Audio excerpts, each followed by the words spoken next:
shutout. Grayman allowed just 2 hits, facing 1 batter over the minimum. Sprinkle in a few big flies, and the A's snapped their 5-game losing streak with a decisive 9-0 victory. Tonight, the A's will face a new challenge in front of them as they face the tall lefty Chris Sale. The hard-throwing 5-time All-Star was the American League strikeout leader last year and is always a tough at-bat. It's the A's and the White Sox. Game 2 of the series next.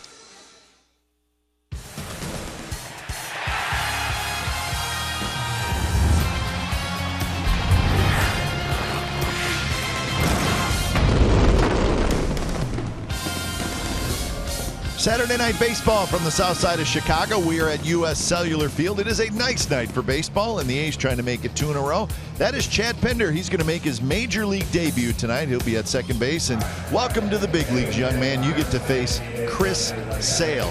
He's pretty darn good. Game 2 of the series. It's the A's and the White Sox coming up on CSN California. Good evening, everybody, and welcome to Oakland A's baseball. Along with Ray Fosse, I'm Glenn Kuiper. Tough task tonight for the Athletics if they are going to make it 2 in a row over Chicago. Chris Sale, it's really simple, Ray. He is one of the best left-handed pitchers in all of baseball. And the A's saw him on opening night, and since then he's won 13 games. He started an all-star game. He's ripped up a few uniforms, but he's an outstanding pitcher because he has 3 quality pitches. Good fastball you're seeing there. How about a breaking ball that he throws? He's got a good changeup. Everything about him is good, and that's why he struck out 8 opening night against the A's. They scored 3 runs in 1 inning. Unfortunately, in the same inning, it was the White Sox scoring 4, but he's going for his 15th win. He's an outstanding pitcher. Surprising he's not going for his 20th, but he is definitely a good pitcher. And for Chad Pinder, good luck. So the Chris Sale, Chris Davis matchup will be fun to watch. Davis looks like he's getting into one of those hot streaks again. Big night last night, including a very, very long home run. Well, the long home run, but before that was an outstanding base hit to right field, a ball that I'm sure James Shields didn't like this. With a shift to the left side, it went through the right. How about this changeup? 84-mile-an-hour changeup, and it was crushed big time to left field. It also hit a double down the left field line. And the one thing about Chris Davis, he likes off-speed pitches, and he provides his own power. So we'll see what the good fastball does tonight from Chris Sale. See if he throws sliders or changeup. If he's able to hit those, should be quite well. And for the Athletics, Ross Detweiler will make his 3rd start in the green and gold. Keep it right here on CSN California. Up next, we will check in with the A's pregame live studios, and then after that, back to Chicago for lineups and first pitch.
is brought to you by Jack in the Box. Taste the all-new Jack's Brewhouse Bacon Burger today at Jack in the Box. Limited time only at participating restaurants. By Toyota. Hurry in for Toyota's annual clearance event to get an incredible deal on the 2016 Toyota you want before they're gone. Toyota, let's go places. And by America's Tire. Your low-price journey starts here. Welcome back to U.S. Cellular Field. Chris Sale is ready, and so are the White Sox as they head out wearing the all-white uniforms, the pinstripes. Game time weather tonight presented by the Santa Cruz Beach Boardwalk. Get to the beach. The admission-free boardwalk is now open daily. 77 degrees. It's a breezy night, and just about 15 minutes ago it actually started to rain a little bit, and they pulled the tarp out. They did not put it on, but they were ready to if they had to, but a very, very dark cloud just came right over the stadium, and now it's gone. And so is the rain, so we will get started on time. The lineup tonight for the Athletics looks like this. Marcus Semion's going to lead off and play shortstop. Then Smolinski, Valencia will DH, Davis, Healy, Vogt, Eibner, Alonso, and that's the Major League debut, Chad Pinder. And Chris Sale, who strikes out a lot. As you say, 157 strikeouts, about a strikeout an inning, 160 2/3, a little bit down from last year when he struck out 274, but he's outstanding. 24 starts, still looking for win number 15. It's taken a while because he is 0-4 in last 7 starts, so he is 6 starts trying to get to the 15, but you'd think it was 20. It's not there though, and the A's hope to prevent him from doing it again tonight. Defense behind Chris Sale, the left-hander. It's Cabrera, Eaton, and Coates. Same outfield as last night. Frazier, Anderson, Sanchez, Abreu. Same infield. And Deandre Navarro is your catcher. Maybe Robin Ventura is sending the same lineup, see if they can get it right. See if they can get it right. Just to move them around a little bit.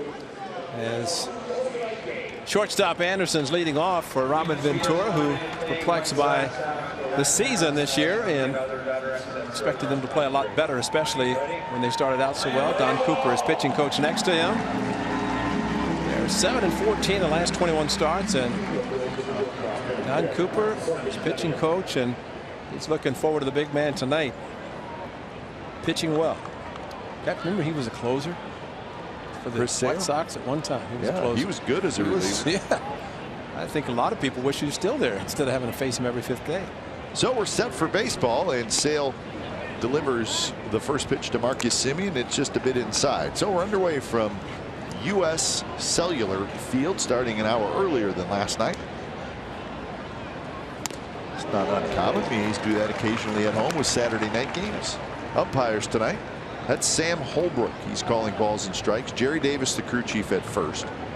Rob Drake at second. Carlos Torres is at third. This one's skied toward left. Cabrera back into the corner near the wall, and Cabrera makes the catch with a snow cone grab. He drops that. Simmons at third. Talk about going. You'd think the flag, the wind's blowing, because it looked like it was camped under it, and look how far he goes to his right, underneath, and finally has to bang up against the wall to make the play. And boy, he almost had the ball pop out. If you're right, the snow cone, look where it ended up in the top of the webbing of the glove. And if it hit the wall hard, Semien might have had an inside the park home run. Instead, it's the first out of the game. So here's Smolinski. Now the wind had to take that some. Exactly. And the wind was really blowing hard as they were preparing to put the tarp on the field, but did not. Blowing a lot harder then than it is now, but still blowing enough that you're exactly right that the ball took it to the corner. Smolinski at 268 with 7 home runs and 24 runs batted in. 1 for 4 last night. And the problem facing Sale, not only is he good midnight his fastball, he just arms and legs and herky-jerky, and he makes it tough just to pick up the ball. And Smolinski rips one into center field for a 1-out single. It's a good start. Fastballs really hasn't thrown a breaking ball yet. Semien, and now this elevated pitch. And Smolinski able to get on top of it and hit to center field. There's a good look at Chris Sale, just 27 years old, very tall, 6'6". 61% fastballs, 25% sliders, 14% changeups. All good, all above average pitches.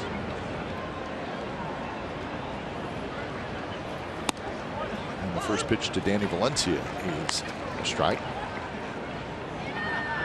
299 for Valencia with 14 home runs. We always talk about Simeon almost did it, that the pitcher can provide the power. All you have to do is put on a good swing, get the bat through the hitting zone, let the pitcher provide the power. 1-1 the count with Chris Davis in the on deck circle. And with a shift, and Sanchez, the second baseman, close to the second base bag. Huge hole on the right side, and you'd have to think the guy's throwing 95 miles an hour. He may be a little difficult to pull. So now 1-2.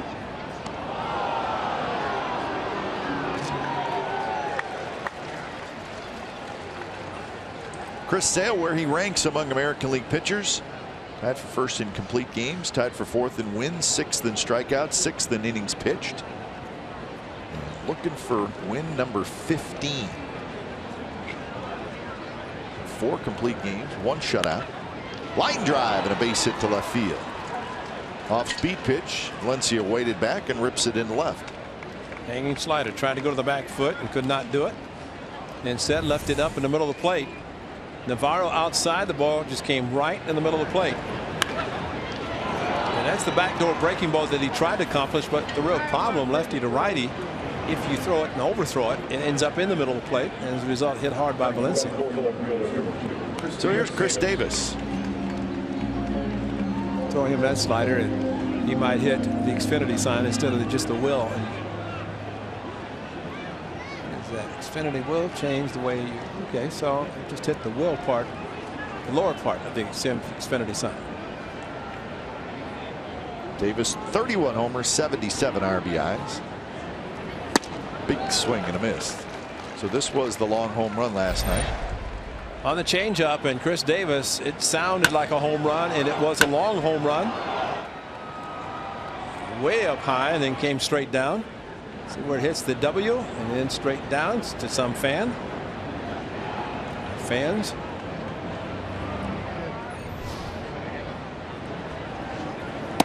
A little bit high, 95-mile-an-hour fastball. Now, something to look for tonight. And again, power hitters are good off-speed hitters. Chris Sale threw a fastball by, but we have seen good fastballs by Chris Davis. And it's not that he can't handle them, that sometimes he swings hard, and look at a mid-90s fastball can get by.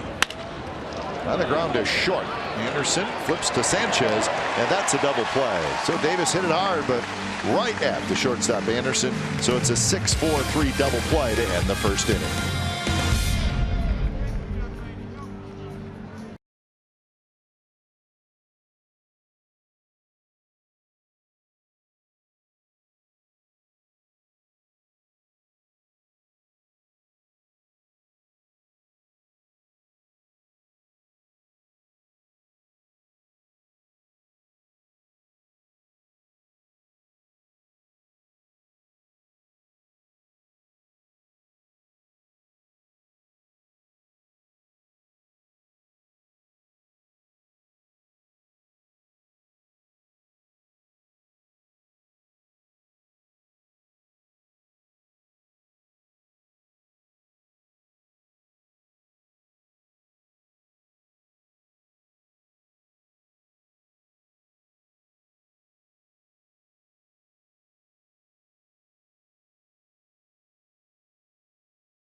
So let's look at the lineup for the White Sox tonight. Anderson, Eaton, Abreu, Cabrera, Frazier, Morneau, Coates, Navarro, Sanchez. Ross Detweiler, his third start as a member of the Athletics. Good against the Orioles. Grand slam by Beltre against his former team, the Rangers. Lost that game 5-2. So 1-1. Facing the White Sox team that he's seen a few of these hitters. Of course, he pitched for the Rangers, pitched in the American League. And tonight, trying to pick up his second win and trying for the A's to continue on this winning streak, which now is 1. Got to start somewhere. That's right. They say if win 1 and then win tomorrow, that's 2. That's a winning streak. I'm pretty sure that's. Take it. Quick 0-2 to Tim Anderson, the young shortstop, at 269. 7 home runs, 17 RBIs. Hitless last night, 0 for 3. Most of the White Sox were. Kendall Graveman allowed just 2 hits. One of the, well, maybe, well, no, not maybe. I think it was the best pitching performance we've seen from an A's pitcher this year.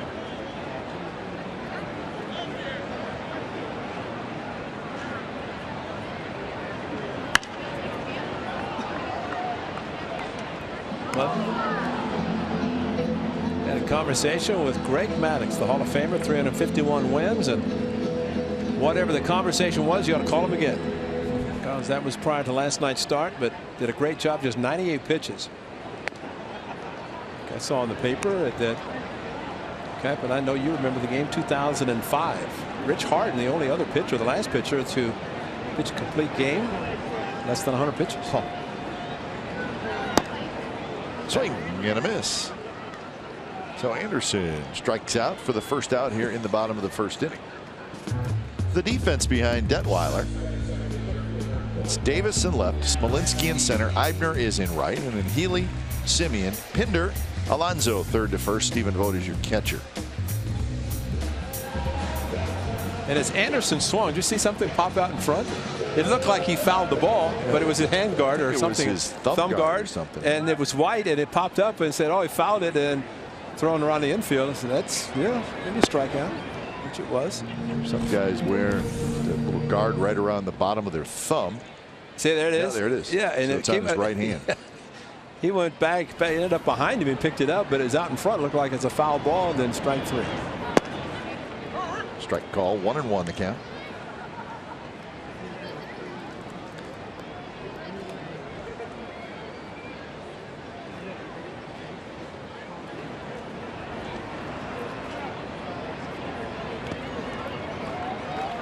Eaton at 276 with 11 home runs and 45 runs batted in.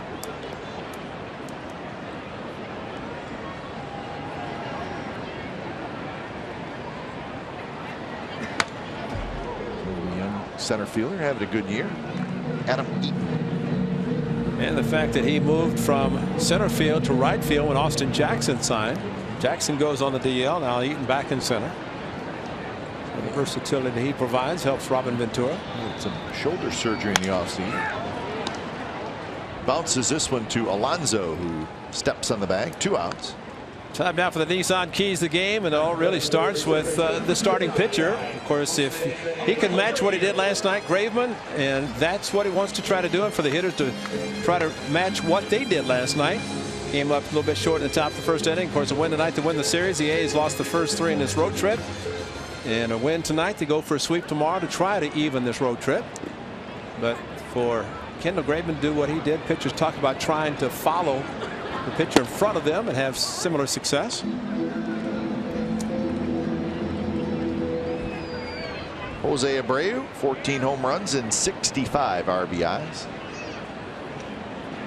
Big, strong right-handed hitter. Batting average of .281 for Abreu.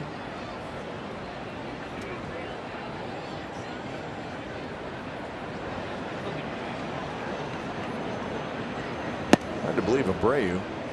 He's a major power hitter.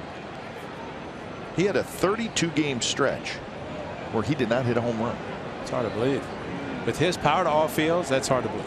He went from June 25th through August 3rd without hitting a home run. So the entire month of July. Did he hit one here? He did. Eibner got back. He banged up against the wall. thought maybe he was going to make a great play, but it sneaks over the wall, and Abreu gives the White Sox a 1-0 lead. That's how strong he is. That's the surprising thing, to go that long without doing something like that. And you know, in defense of Eibner, this ball is a line drive. It's a high fly ball, and this fence stops an outfielder. That's one thing. Eibner goes back thinking he has a chance, but this is a line drive. Eibner goes back and jumps. The fence stops him, but he could not get back quickly enough to jump straight up. He tried there, but may have gone off his glove, and he thought he had it. But it was hit so hard, and once he went up, there's no doubt that the wall and the fence was going to stop him, and in this case may have knocked the ball out of his glove. See if he has it in his glove. I think he does, the way he looked at it, and maybe just off the glove. See the wrist as it hit the top of the wall, and the ball hit the top of his glove and bounced over. Yeah, he needed about another second. Yep. The outfielder has to go back on a line drive. It's just nothing they can do except try to get up quickly and avoid having the wrist stop him. Healy's got to hurry. His throw to first is dug out by Alonso, and Cabrera is retired. Home run for Jose Abreu, his 15th of the year, and the White Sox have an early 1-0 lead.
Service. Watch every out-of-market game live in HD on over 400 supported devices.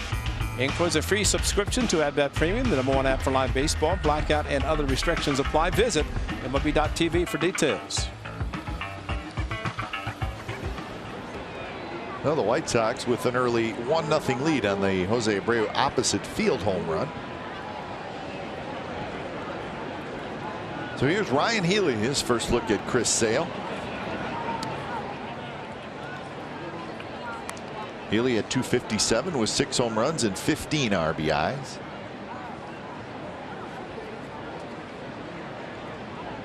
One for 5 last night with a couple of strikeouts for Healy.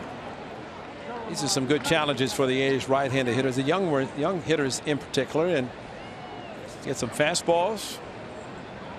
Shut down innings for the left-hander. He should be perfect in shutdown innings. Some guys, the stuff they have, you can't imagine how they lose, how they give up a run. Yeah, he would fit in that category.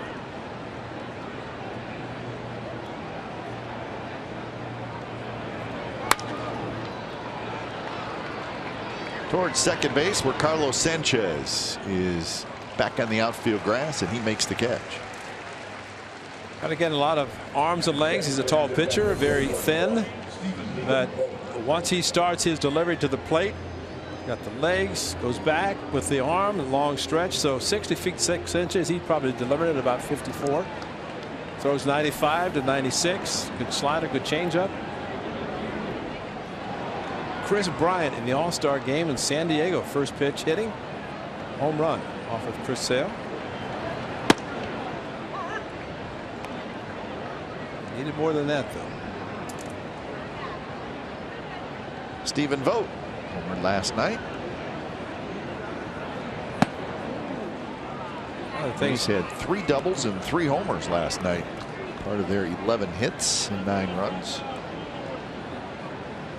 Right now the A's have 2 catchers on the roster, both left-handed hitters, Maxwell and Stephen Vogt. Curveball that Stephen Vogt got last night. He said, while this was great, catching a shutout was the best. And smiling, he said, I could have gone 0 for 4. He didn't. Got a curveball from James Shields. Shallow right. Coates is there. 2 outs.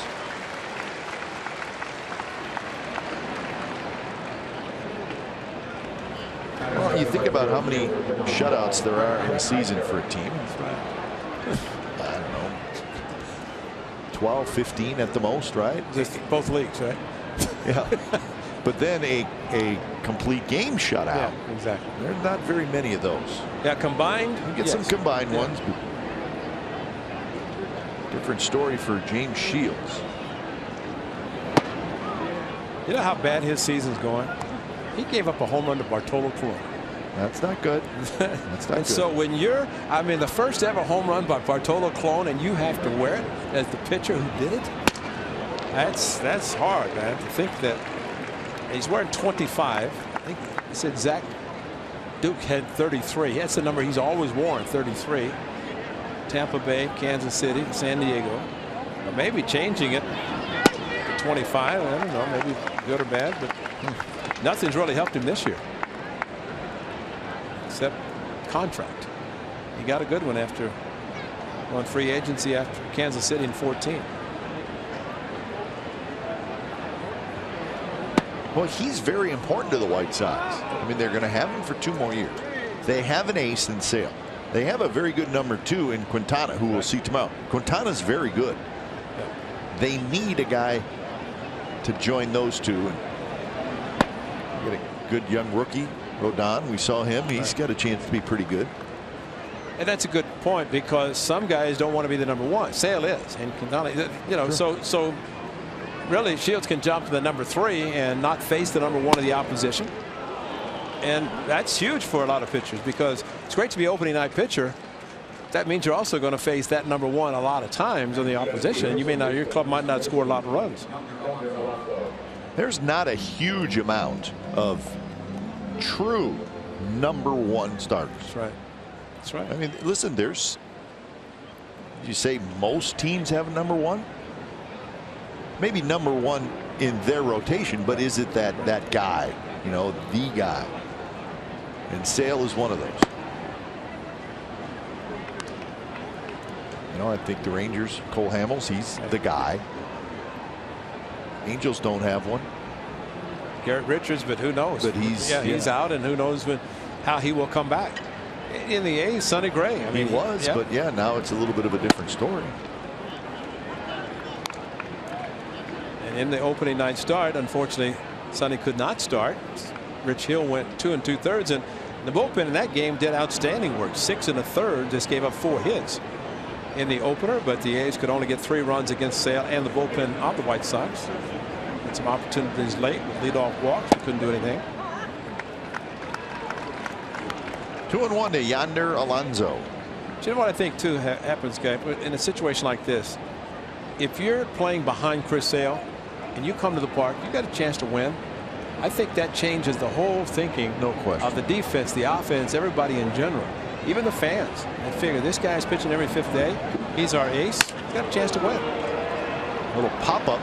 Sanchez hustling out. Coates comes in. Coates makes the catch. Side retired. So the A's get a 2-out walk. Nothing else. 1-0 White Sox after an inning and a half.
California is brought to you by AAA. Get a free A's cap with a new AAA membership.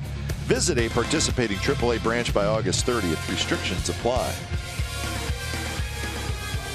It's the famous fountain in Grant Park, right near Lake Michigan. 1-0 White Sox.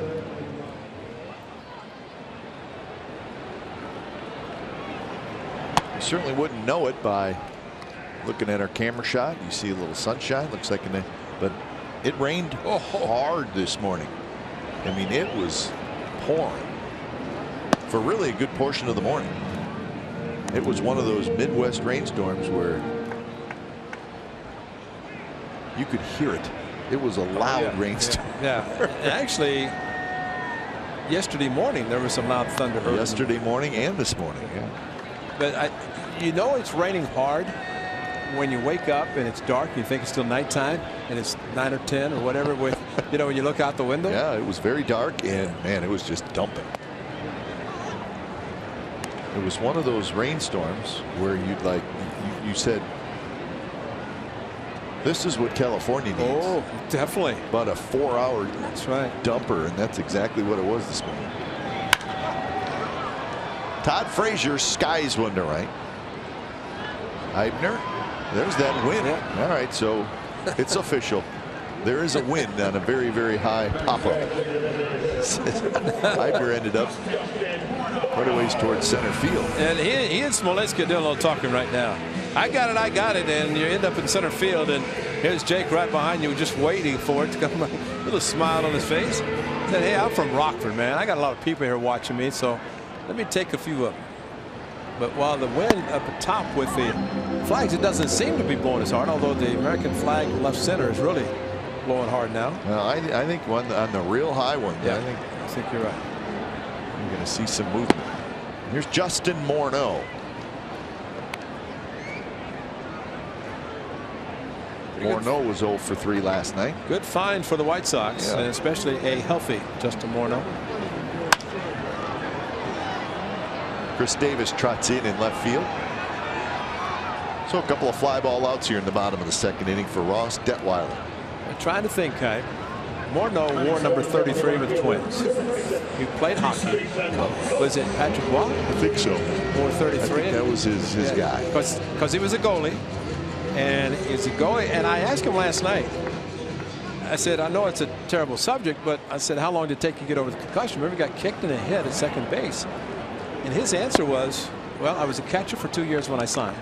I was a goalie in hockey. I've had a few off my head, so it wasn't just that kick. I thought that was it, but he said between catching and being a goalie, there's been a lot of shots that he'd handed to. Off the glove of Detweiler, picked up by Simeon, but his throw is late. Coates has a hit. Detweiler reached up, got a decent glove on it, and it changed its direction towards Simeon. And it's a high chopper too, and you have to wonder if it goes over his head. See where Marcus Simeon is playing. He did change direction, but I don't know that it was hit a line drive type that it's going to go in center. He may have deflected it, slowed it down, and maybe Marcus could have gotten to it playing deep as he was to be able to cut across, get it, and throw out Coates. But once it was deflected to him, no chance. So second hit for the White Sox, and here's Deoner Navarro.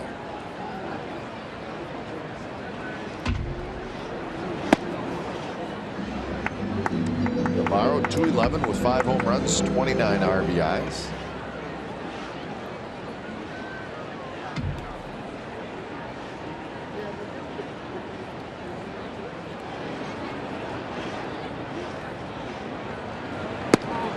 Just a touch outside.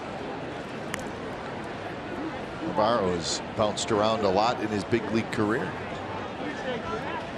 Actually started with the Yankees and the Dodgers. Long time in Tampa Bay.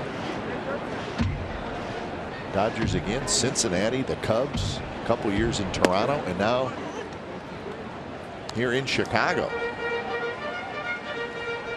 And with Alex Avila on the disabled list, he's taking batting practice, and maybe he's going to be going out on rehab if he does before the end of the season, end of the month of August, because at that point the minor league clubs finish first part of September. But Navarro's been a very good catcher, especially if you need someone to fill in, to back up. Alex Avila probably more of an everyday catcher, as the White Sox signed him in the offseason.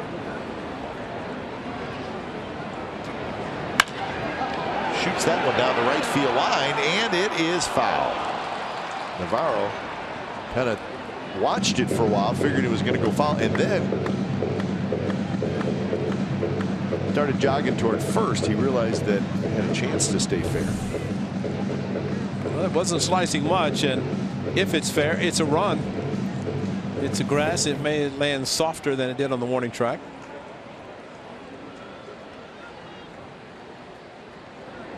So 2-2 the count.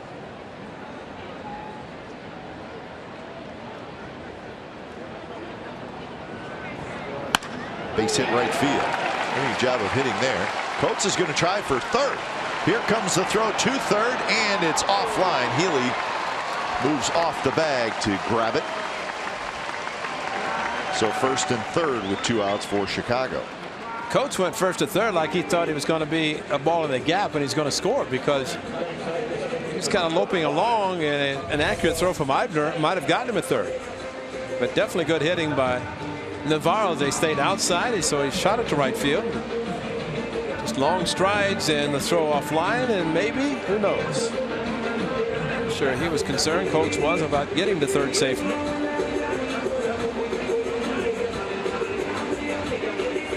So here is Carlos Sanchez, the switch hitting second baseman. Remember last night the A's scored 7 of the 9 runs with 2 outs, and a couple of innings started with 2 consecutive outs, and try to prevent the White Sox from doing the same tonight.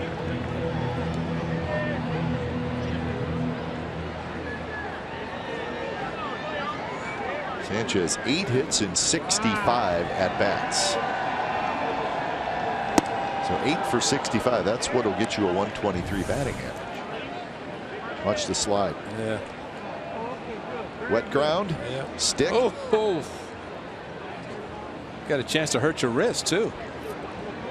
Unfortunately, his momentum carried him towards the bag instead of sticking. Foul, straight back.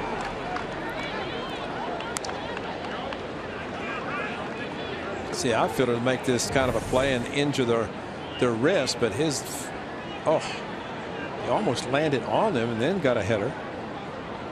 Joe McKinney said, "What are you doing? We're already in scoring position in second."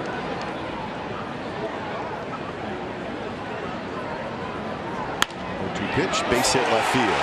An 0-2 breaking ball, too much of the plate, and the White Sox get a big 2-out hit. Coates scores, and Carlos Sanchez picks up an RBI. You know, the bad part about that, he had just thrown fastballs by him, and then the old thing about speeding up his bat with a breaking ball, and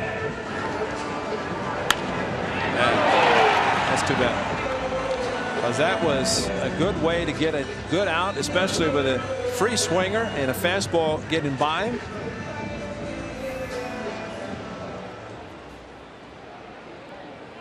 So 3 consecutive 2-out hits, and now you go back to the top of the order and Tim Anderson. Anderson blows it foul.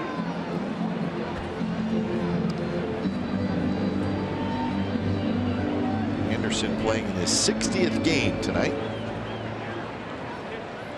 So if I said he's got 7 walks, would that surprise you, Ryan?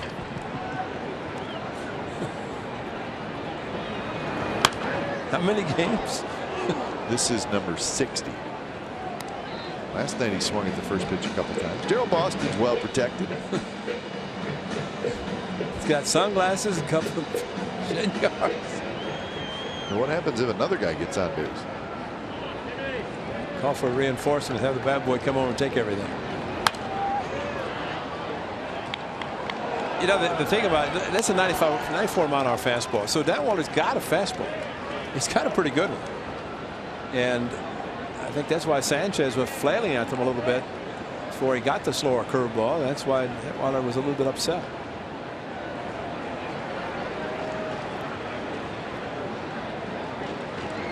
To pitch, just fouled at the plate.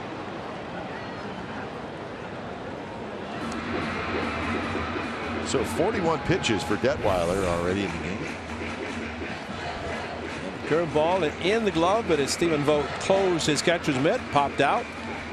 Got him in the heel and did not keep securely in the pocket of the glove.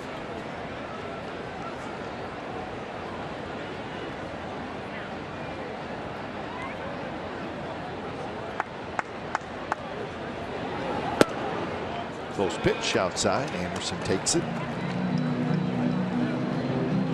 And Detweiler's 2 starts with the A's. He's thrown 108 pitches and 97 pitches. 108 in 8 innings, 97 in 4 2/3.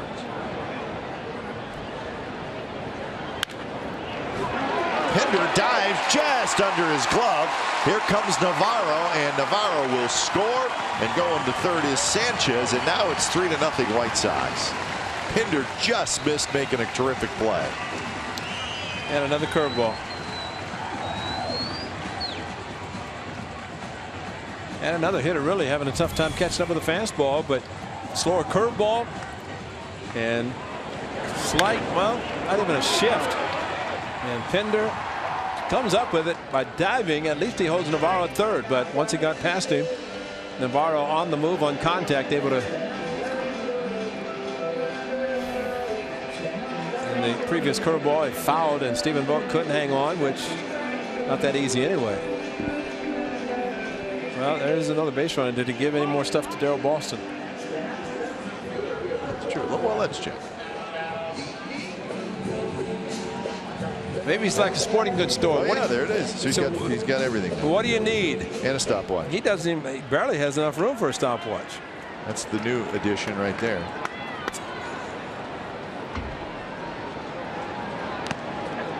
Eaton tries bunting and it rolls foul. Eaton is a terrific bunter, so that's not that strange. Sometimes you say, what is he doing? But not with Eaton. Yeah, he can pull that off. Well, it has tremendous speed also, and it leads the American League in hits and bunts. Infield hits and bunts. They're tied the 8 bunts. Tried to take the lead. I don't think he won't try it again. Shoots that one foul. Sanchez has a pretty big lead down at first, or down at third, excuse me. He knows he can get off quite a ways.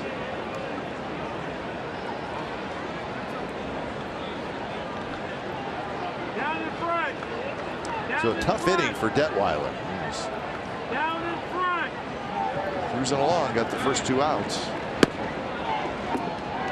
Coates, Navarro, Sanchez, Anderson, 4 consecutive singles.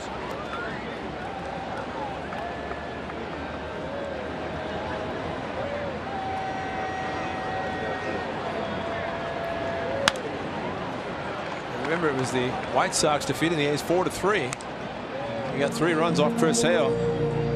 But one guy who got the big hit on the disabled list is Jet Lowry.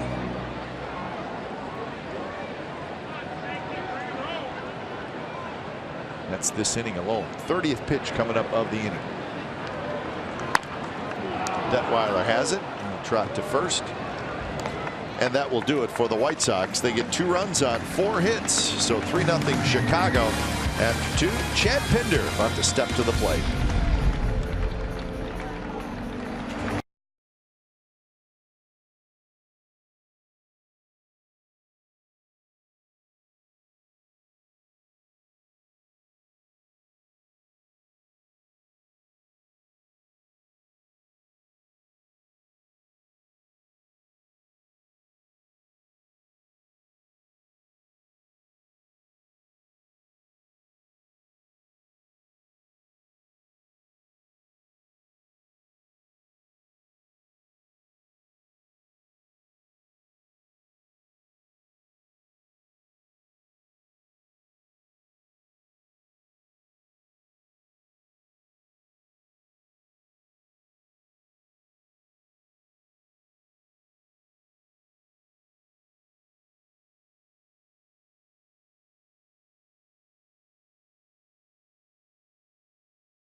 Get lead 3-0. And here's the first big league at bat for Chad Pinder.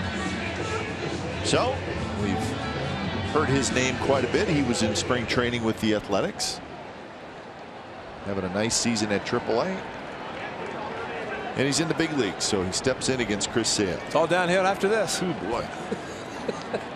Chad Pinder is 24 years old, 6'2", 200 pounds, from Richmond, Virginia. First pitch, a little bit inside. And congratulations to the White Sox. They're playing him straight up. Slightly to the right center by Eaton in center, but you know, not much information on Chad Pinder. And so let's go straight up. What a brilliant idea. Taps that one back to Sale, who uses all of his 6'6" frame, reaches up and grabs it. So Pinder is retired. Hey, he made contact. That's good.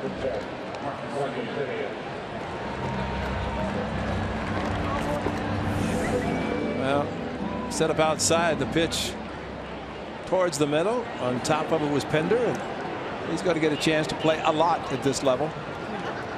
Facing the lefty tonight, I know some people would like to see him in every game. Lefties and righties, and A's will be seeing several lefties coming up in the near future, and it should mean he will get some playing time.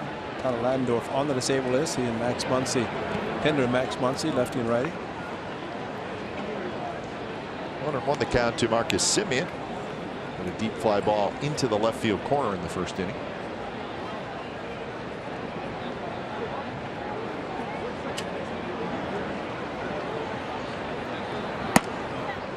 .95 miles an hour from Chris Sale. Sale has not struck anybody out yet. You get the feeling that Chris Sale's max effort on every pitch. I mean, just kind of the way he delivers it. And that's why I think they thought he'd be a great closer, and he was. You know, he could come in and do that, just like Aroldis Chapman. Yeah, 10, 13. Yeah. How about that? That's crazy. Strikeout games, 13. From last year, 274 strikeouts. Yeah, he led the American League in strikeouts last year, and also a Chicago White Sox franchise record for strikeouts in a season. And you think about guys with 40 starts. Now he's in a 5-man rotation. What did he make? 30-31 last year. Striking out 274. So you get another 9 starts, and you can see how many more strikeouts. And that's why guys in the 300 category. Abreu grabs it, foul territory. Highest strikeout walk ratio among starting pitchers in history, Major League history. So what that tells you is, I mean, as funky as his delivery is, he doesn't walk people. It's amazing. So for every 1 walk, 10.07 strikeout. That is off the charts good. But the 274 strikeouts last year came in 208 innings. So he's doing it again this year, 6th in the league in strikeouts. I don't know that he'll get to, well, he's not going to get to 274. I remember he was suspended for 6 games by the club. So that cost him a start. Who knows, maybe 2. Correct me if I'm wrong. When he did his number on the uniform, he was supposed to start that game. So he didn't start, and then 6 games after that. So he may have missed 2 starts. Yeah, he missed the start that he cut up the jerseys, obviously. That didn't have anything to wear. No, neither did his teammates. That's why Steve Vucinich is the best, because he had all those nice turn back the clock uniforms to the Billy Ball era.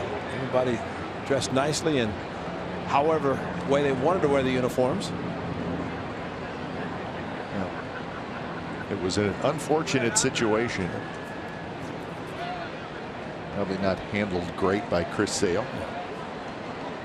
But on a lighter note,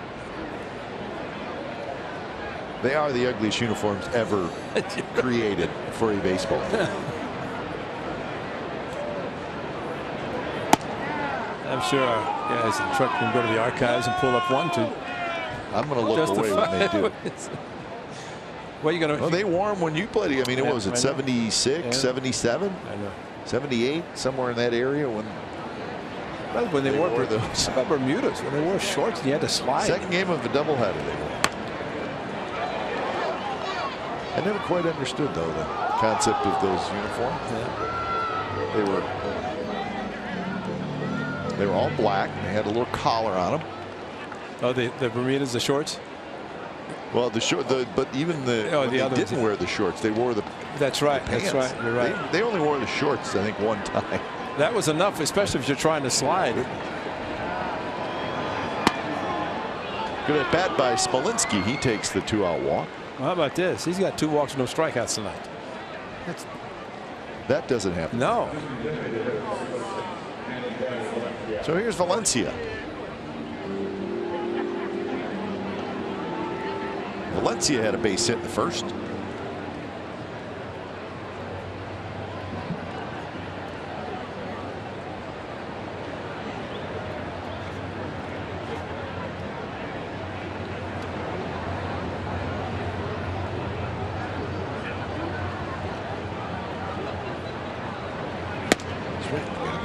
Fastball running away at 93 miles an hour.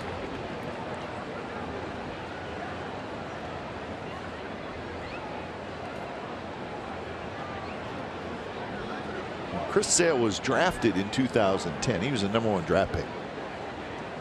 And he got to the big leagues in 2010. So he spent very little time in the minor leagues. He was the 13th overall pick in that 2010 draft. He pitched in 11 games in the minor leagues and was called up.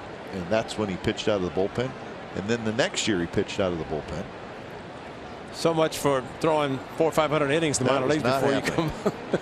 If you could throw 95 to 100, you're in the big leagues.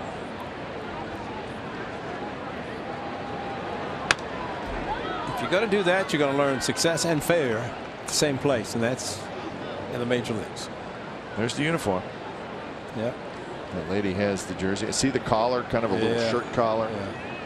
Actually, it wasn't black. It was a real dark blue, if I remember. But then they wore a white sweatshirt or something underneath it.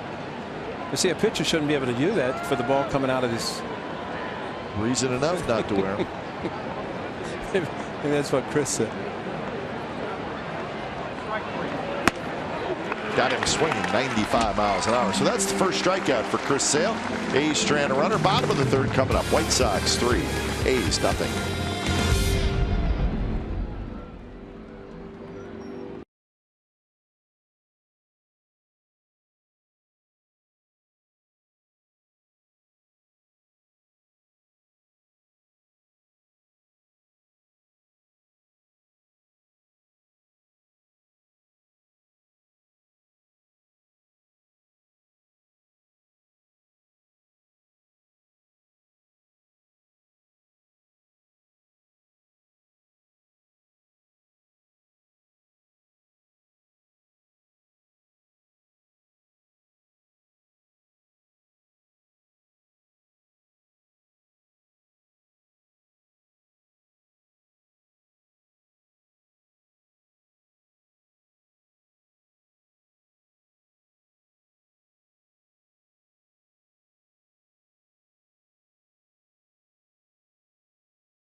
Pitchers to toss a shutout with less than 100 pitches in Oakland history. The last 6 times it has happened. Graveman, Harden, Ray, you mentioned that. Hudson twice, Mulder, and Corey Lytle. Remember in '05 when Rich Harden pitched? That was the first game after the All-Star break.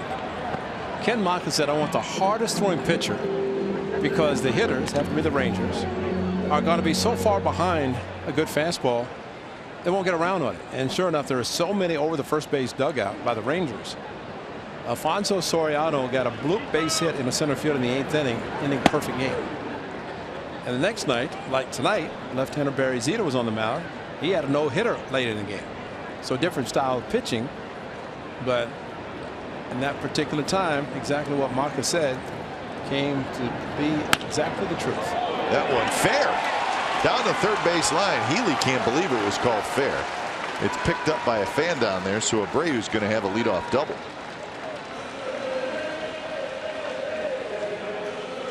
Well, while Bob Melvin comes out to discuss it, we'll look back at 2005 and Rich Harden, and he was outstanding. Good fastball and just blew it by many of the hitters. Good change up there. He was not the splitter, but there's your broken bat base hit to center field. That's the perfect game ended in the 8th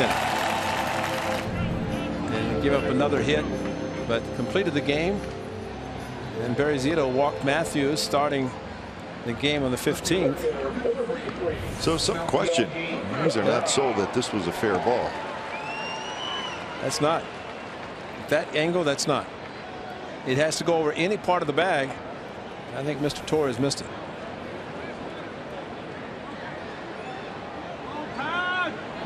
But Ryan Healy stood there. He was not sold at all. Let's watch this.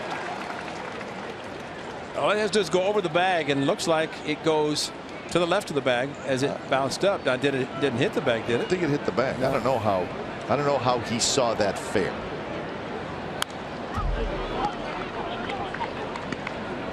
But it was a curveball, and the curveball has not been the pitch for Detwiler tonight as far as success on it. But it's hit that hard. It's third baseman's call, and I think Bob Melvin was asking Sam Holbrook if he saw it any differently. Line drive left center field. That's trouble. It's going to go all the way to the wall. So Abreu will trot home easily. Melky Cabrera has a double, and it's 4-0 White Sox. So Cabrera found the gap.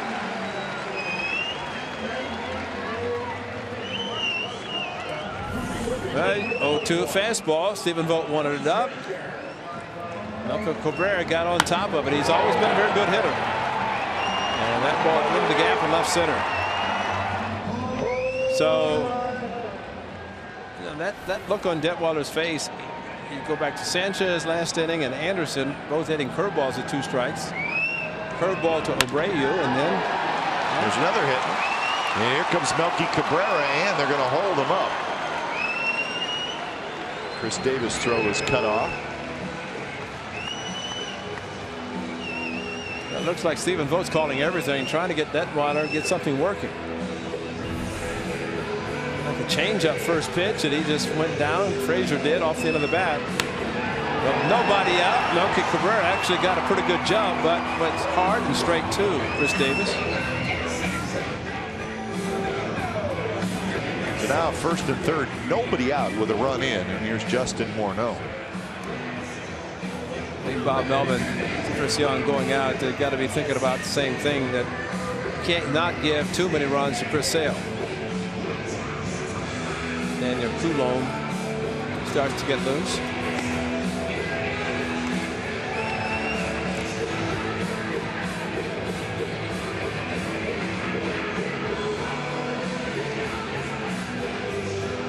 So the meeting is over.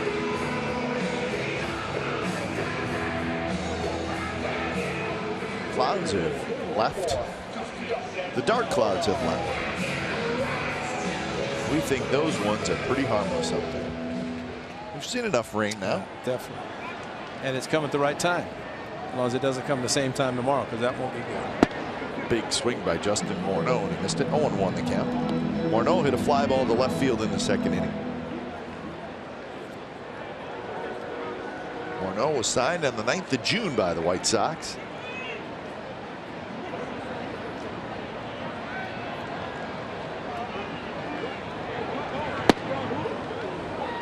And I agree with you, Ray. If Justin Morneau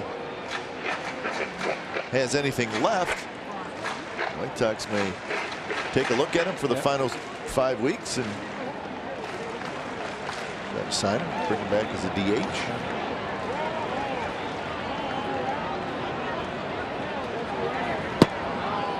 And he went around and he knew it. Could not hold up. But he also could play some first base and let Abreu DH. They could alternate, something that Adam LaRoche and Abreu were supposed to do. Good breaking ball. This one really sweeping away from Morneau. No chance. Couldn't hold up. He knew as he started that he was done.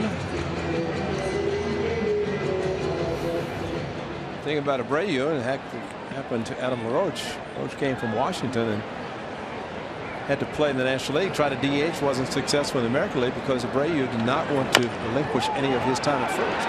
Slowly hit across the diamond to first. Coates is retired, but it's going to get a run home as Cabrera comes across to score as he was running on contact. So it's 5-0 Chicago. Give Coates his third RBI. Thought Healy would go to the plate. You know, he's charging right down the line with Cabrera as he catches the ball, and you know, he had in his mind he was going to go to first, but the angle looked like he took it to throw to the plate, but then threw to first and made the good bare hand throw there. But I wonder if they're thinking the same thing,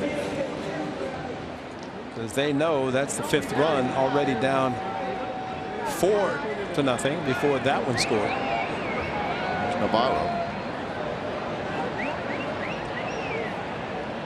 Navarro had a base hit in that second inning when the White Sox strung together 4 consecutive 2-out hits.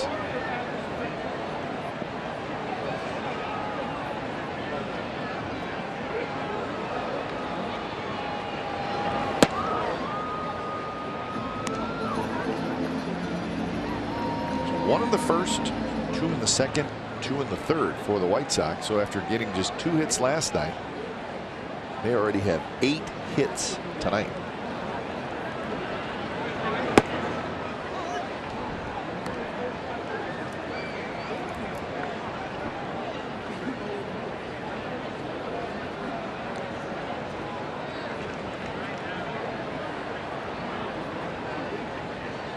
Frazier, the runner at second.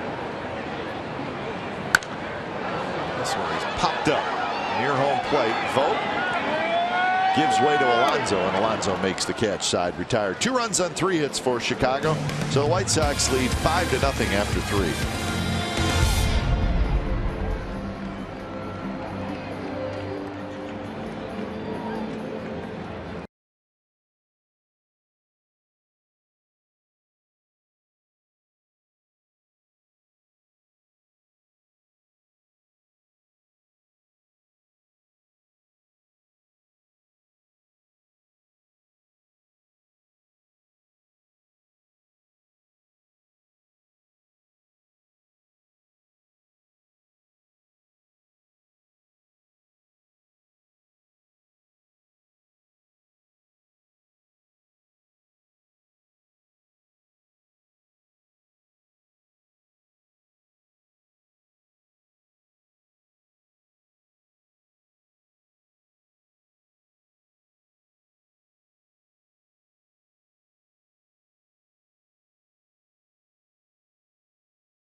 CSN California is brought to you by the 21st Amendment Brewery. Join 21st Amendment Brewery on August 27th for their anniversary bash, a free day of live music, great beer, and food. Go to 21stamendment.com for more information. Is that thin crust? It looks like a traditional. Yeah. It's Chicago, right? Well, Chicago's deep dish, but then you can get traditional. What's traditional? It's normal. It's not thin. It's not thick. It's just normal. Kind of in the middle. It's what I prefer. What do you prefer, Ray? Yeah. Do you like deep dish? Yeah, I like the deep. Do you really? I like the thick, as long as it's cooked. Well, you look. Yeah. Yeah, well, you're in Chicago, so generally your first thought would be the deep dish pizza, and that's a good thing. Gino's East, that's a popular one here in Chicago. So Chicago with pizza like Seattle's with coffee? Every corner? Well, that's true. I tell you what, you walk around the great city of Chicago and you realize there's a lot of restaurants in Chicago. There's a lot of meat being served in Chicago. Davis with a base hit to left field. Chris Davis, after hitting into a 6-4-3 double play in the first, gets a base hit here in the fourth. See, that was off speed, Kai, but at 87, and while he may have hit it off the end of the bat, he got a base hit. But just seen a lot of power hitters who are very vulnerable to fastball, belt high, chest high, trying to catch up to it. And Sale is in that category, but he also does throw the slider like Chapman. Chapman kind of flips around a little bit with you that throw the slider when you're looking for 100, 104 and really make you look bad. So leadoff man aboard. A's need to string some hits together against Chris Sale. Not easy to do. Healy hits it high and foul into the upper deck. The wins leader in the American League, Rick Porcello and Jay Happ. They both have 17. Tillman from the Orioles has 15, and then Iwakuma and Sale have 14.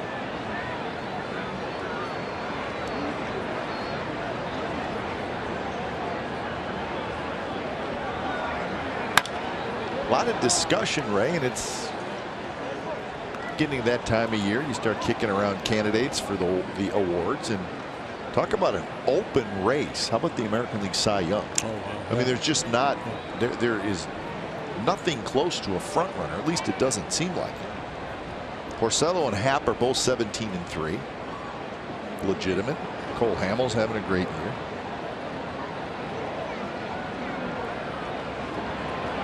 But you're seeing the Orioles closer's name thrown out there a lot. Right. Zach Britton.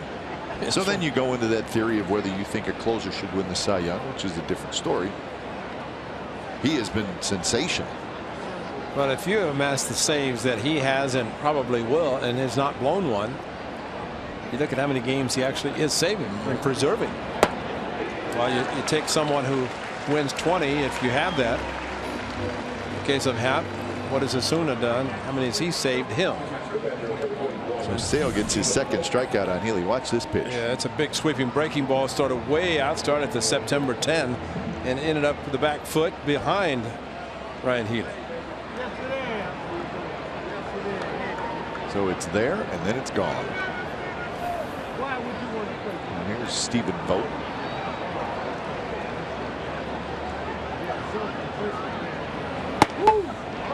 I guess I'm okay with a closer winning the award, but I think all things equal, I would probably take a starting pitcher before a closer. And I think if a closer is to win it, that his numbers really have to be off the charts. He has to be having one of those unbelievable years out of the bullpen. Like X52. Yeah, I mean, you look at X numbers. Yeah, that was at 92. That's off the chart year. And he won the Cy Young and MVP. And Verlander did. But there's also some people who don't believe a reliever should win the Cy Young. Yeah. And they have strong arguments that way as well.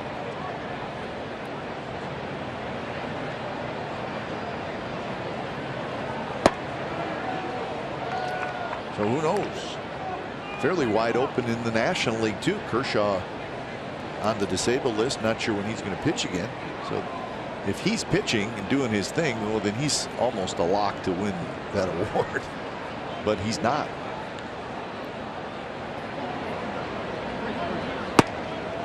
just missed outside. It's 97 miles an hour. Pretty good closer working in the bullpen for the White Sox named Bobby Thigpen. Yep. He had 57 and Francisco Rodriguez had 62. It's at the all-time record. I don't recall either one of those guys winning the Cy Young Award.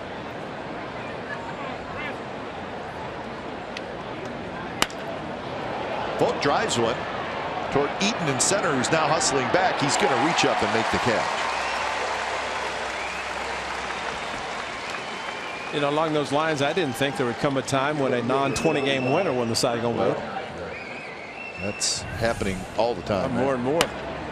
Yeah, see how much this wind, the wind might have knocked this ball down, hit quite well, as Eaton probably thought, or maybe it helped it, because Eaton maybe thought it was going to be a lot closer, a little bit more shallow than what it turned out to be. Was it Greinke and then Lincecum, or Lincecum and Greinke, what, 14, 15, and Felix won, but their ERA's down and run support down, and figure they could have won more had they had more run support. Well, if it's a year like this year, as we're talking about the American League Cy Young candidates, well, then the voters will really have to look at everything. That's right. If there's no clear-cut guy.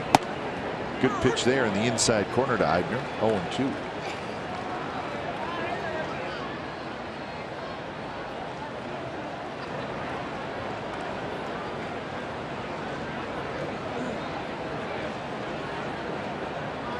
Davis led off this inning with a base hit.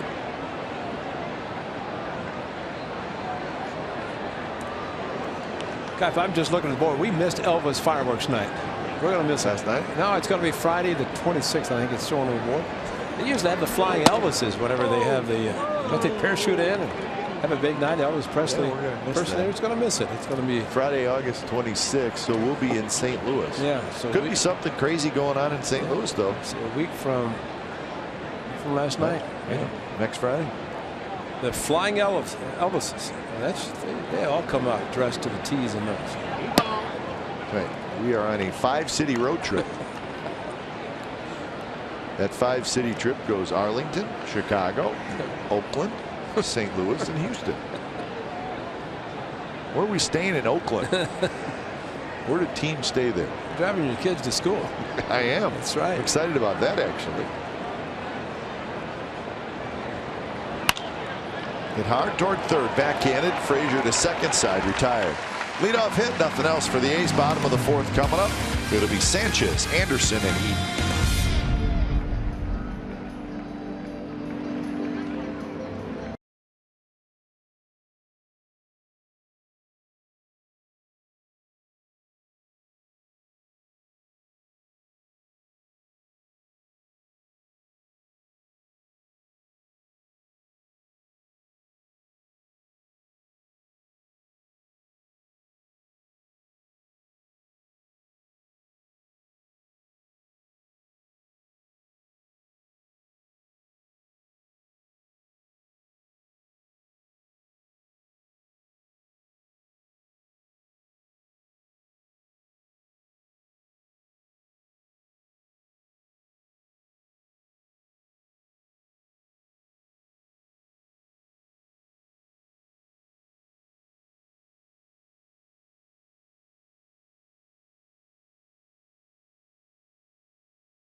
The program is designed to educate and encourage youth to live healthy and active lifestyles.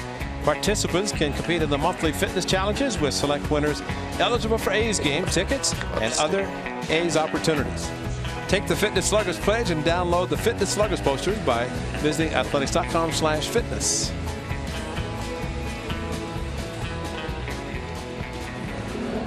Carlos Sanchez to lead it off here in the bottom of the fourth. White Sox leading 5-0.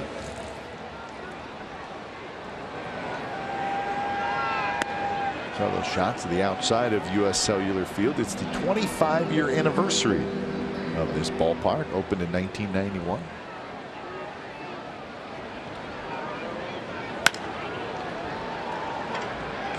Eibner to his left makes the catch. So 1 out.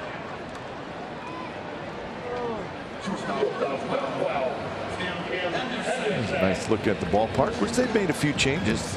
They actually, which is very hard to do, but they made the upper deck smaller. One of the complaints early on was that the upper deck here was too high and it was too steep, and it was, and it still is, and it still is. But they eliminated a whole bunch of rows. Not quite sure how they did that, but so the upper deck not as big and steep as it used to be. Chris Smith, who is with the A's and just really having a great time. He said he went up to the top because he wants to see the stadiums. He said, I got dizzy. Yeah. You know, yeah. That was a major complaint. People did not want to sit up there because it was. Nice play by Marcus Semien, and he throws out the speedy Tim Anderson. And Detweiler almost got a glove on that one. But yeah, when you sit up the top, it's really hard to concentrate. Detweiler reaches, nope, bring it back because it's going right to your shortstop. You do not want to deflect another one. And that one. See, they were able to eliminate 14, 15 rows of that upper deck. So that's how high it was. That's a major change. That was quite a while ago. Semien, nice play, gets up, throws, and not quite in time. Eaton beat it.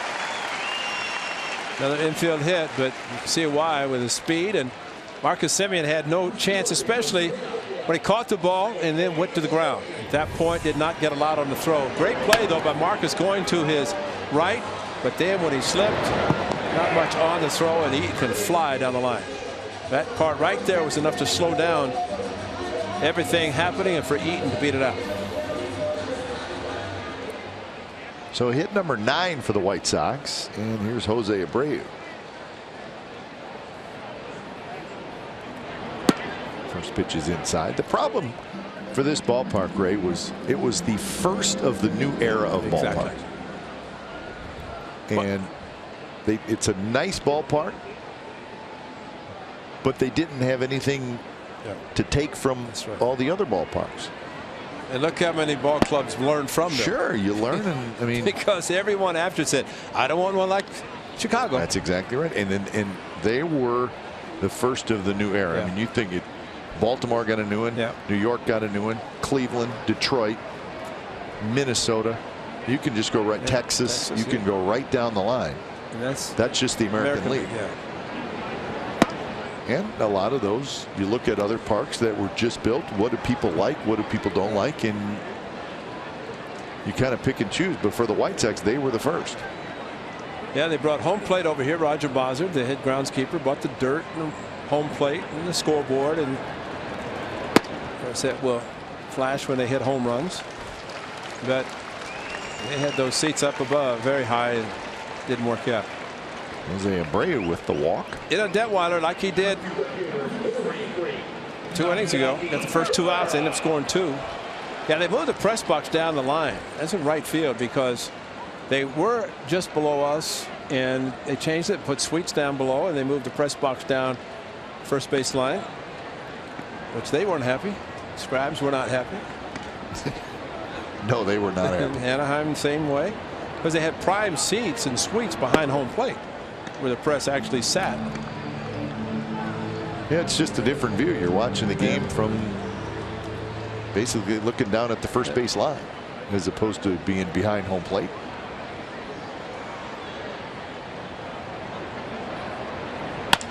Another base hit with 2 outs. Here comes Adam Eaton, Eibner picks it up. He juggles a little bit. He was not going to have a play anyways as Eaton comes in to score, and it's that 2-out rally again for the White Sox, and that has to just be driving Detweiler crazy.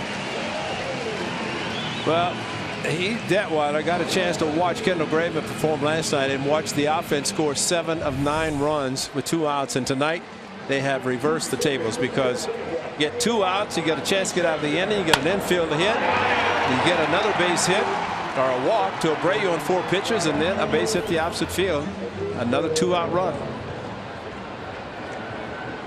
So with the exception of the 2 last inning, that's now 4 of the 6 coming with 2 outs. Frazier takes inside. So the White Sox have scored in every inning. Now 6 runs on 10 hits.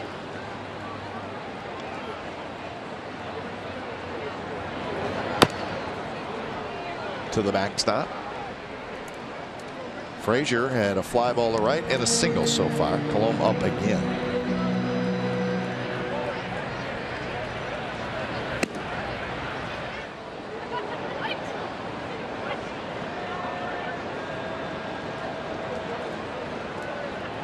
Pitch number 78 coming up from Detweiler. And that almost hit Frazier. Breaking ball way inside. It's almost like when Detweiler has to go out of the stretch, pitch out of the stretch, that's when bad things happen. Because out of the windup, he's got in the first 2, and then the third one gets on, and he's back to the stretch. And can't take anything away from what the White Sox are doing tonight. They're hitting the ball well. Other way. Yep, they're hitting it to where it's pitched, taking advantage of a breaking ball.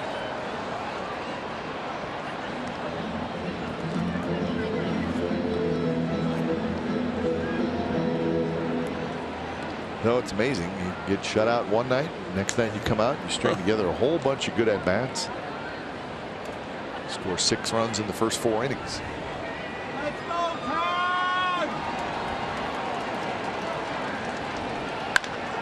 Line drive, foul.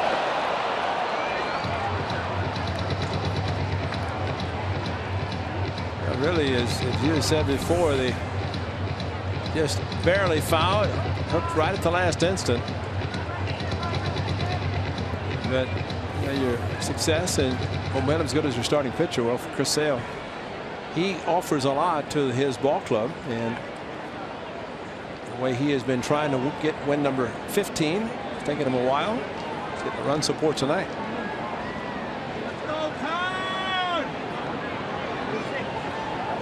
2-2 pitch is hit high in the air, right center. And Eibner grabs it side, retired a hit, or make that 2 hits, a walk, and another run for the White Sox. They lead 6-0.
Greater coverage of baseball brought to you by T-Mobile.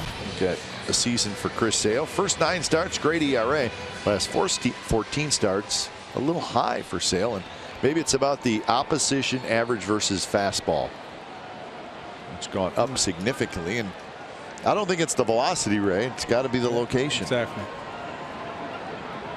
And the way he throws, and we have seen tonight, he elevates his fastball, and that will get anybody in trouble. But you got to throw sidearm, and because of that, he's not on top and driving the ball down in the zone as much. So it seems to be an effort to get it down in the strike zone where he wants to.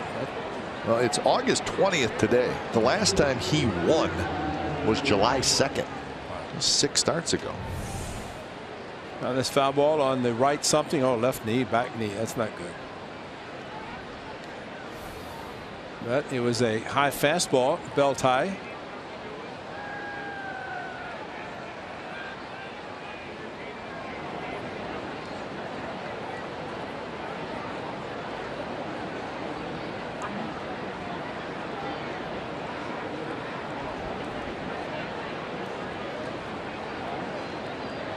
Under gets a little help from the catcher and the umpire.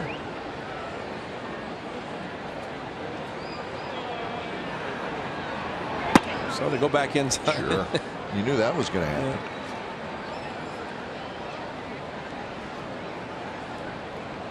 68 pitches for Sale here in the 5th inning. Strike 1 and 2.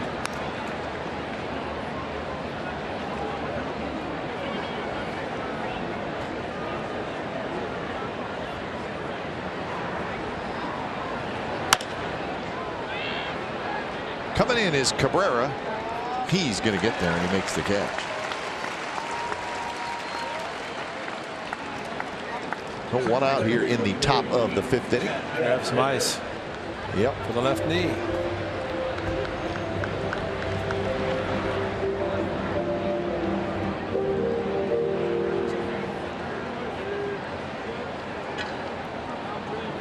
So that'll bring up Chad Pinder, his 2nd big league at bat. He bounced back to the pitcher in the 1st. Swing and a miss. Everybody said, "Get for the fastball." They did, and here comes the slider. Be ready to hit. That's right. Pinder had 14 home runs for AAA Nashville, 51 RBIs in 107 games.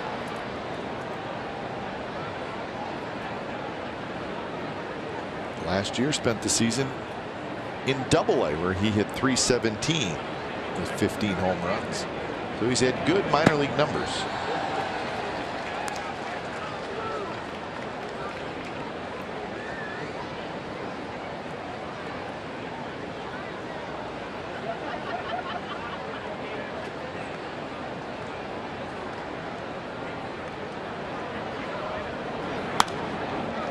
Fastball running in on it. Never a fun pitch for facing Chris Sale.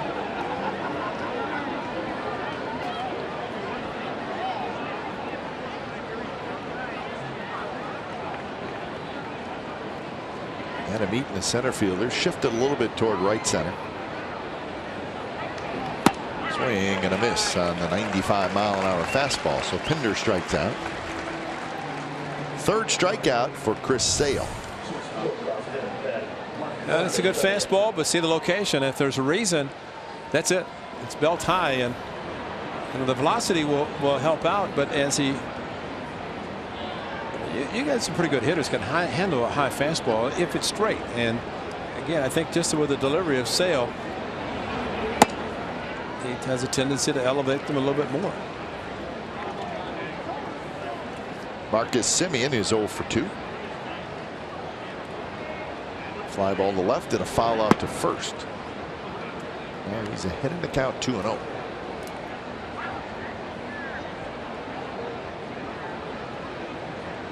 He's playing game number 123. Marcus Semien playing in game number 123. He drills one towards center, but it's right at Eaton. So a well hit ball. but into Eaton's glove, and that's a 3-up, 3-down inning. 6 in a row retired by Chris Sale. 6-0 White Sox.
The White Sox became the first team in the majors to turn 3 double plays in a season since 1979. April 22nd against the Rangers. May 18th, that was the one against the Rangers. Then this one against the Astros on May 18th. Oh, the old conventional triple play. And then on July 8th against the Braves, liner, out, out. And that'll do it. 3 triple plays this year. In 1979, the Boston Red Sox did it, and the Oakland A's did it. How about that? Wow. So when it's time for change, think Speedy Oil Change and Auto Service, your oil change tune-up and brake experts. Here's Daniel Colon. 22nd appearance. So with an off day Thursday and a complete game yesterday, the A's have a very well-rested bullpen.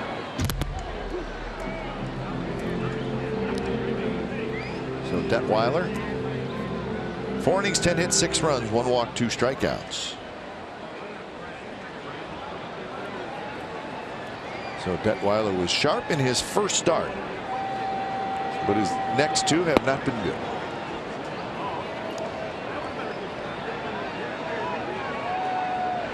Well, it just seemed that everything he threw with his curveball, fastball location, the White Sox were on it.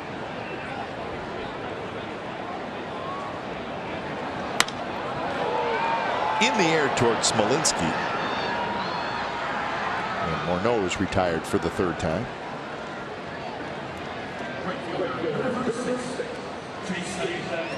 So here's Jason Coates.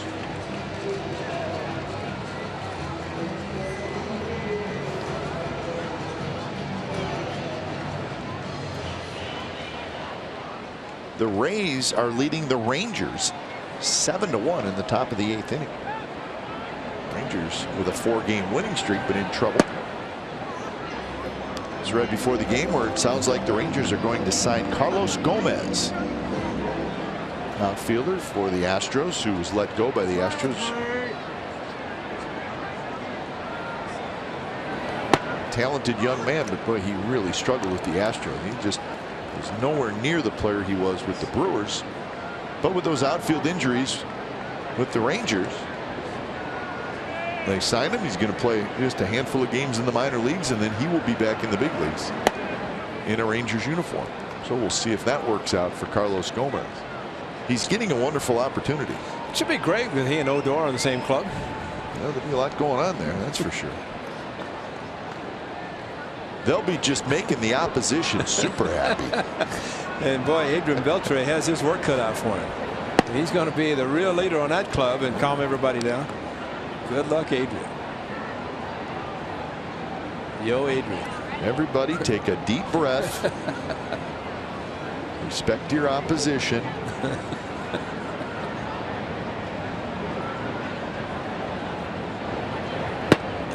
a good one. Coates knew it. And Colomb, who's got a very, very good curveball. He snapped that one right in there. But that's the thing, because the difference evidently in the Detwiler in this one, it's harder, sharper, because unfortunately for Detwiler, he had 3 curveballs hit very hard. 2 with 2 strikes. He drove in runs, and of course the one to Bray, you can see the start by Coates, but could not complete the swing.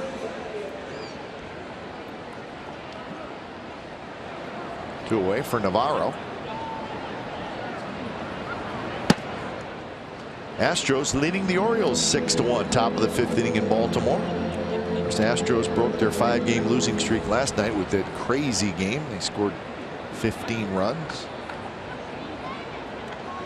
Astros 5.5 back in the wild card. 10.5 back in the division. So their only hope right now is the wild card. Well, their hope was to run the table last year, and they didn't do it. Yeah, they had many guys having career seasons. They need a win streak.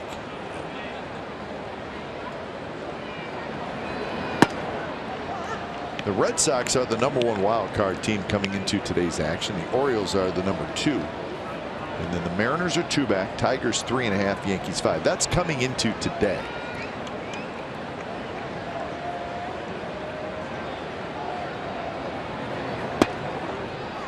Two and 2 the count. So now this is now updated. So if you're under 5 games with 40 to play, you still got a shot. Vogt hangs on a foul tip. So a good inning for Daniel Colomb as he gets a couple of strikeouts. 6th inning coming up. 6-0 White Sox.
CSN California is brought to you by Caltrans Stormwater. Keep your highways clean. Protect our water.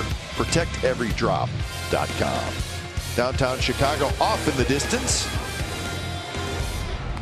A little south of downtown. That right there, Ray. Right there, that parking lot to the right. That's where the old ballpark used to be, right? Comiskey Park. Yeah, Comiskey Park. Right there. Poorest drainage in baseball. Really.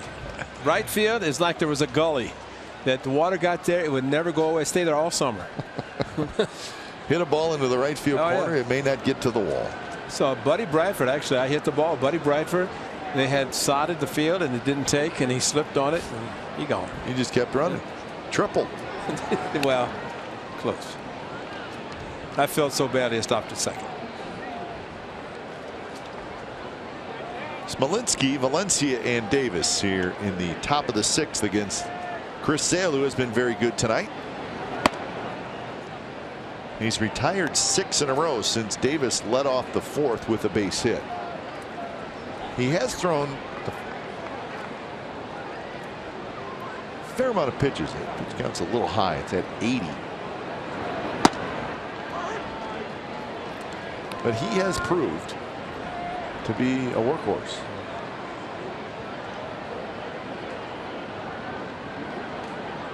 He's had 165 innings. That one is belted to right center. That's hit well. Eaton's on the move near the wall, and Eaton makes the catch and smacks up against the wall. So Adam Eaton got to it right before he hit the wall. What do you think of Marcus Simeon's in the first inning? This one, and the difference of really outfielders making very good plays on balls. Maybe last night were extra bases. Eaton, like Cabrera in left field in the first inning. Eaton had it all the way. Tremendous speed, got to it, and crashed into the chain link fence. And of course, they have the fence, so fans sitting in that area can see. So it's not a padded wall. Maybe a padded chain link fence. Maybe. Not a lot of padding, though. No, not enough. Valencia. And Valencia rips one to left. Cabrera over, and Cabrera's going to get there. He makes the catch. Must have been into the bat. So Valencia, after the first pitch, hits it hard. Ball maybe with his swing, yep, into the bat, and as a result stays in the park. The leg kick got the foot down. Robin Ventura in the third base dugout. Don Cooper watching the fly to the ball. They could probably tell better than us without maybe even seeing it that it was towards the end of the bat. And Chris Davis takes way inside.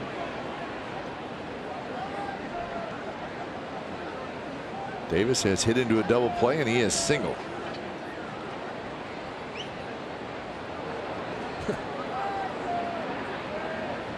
Well, maybe the catcher's hurt.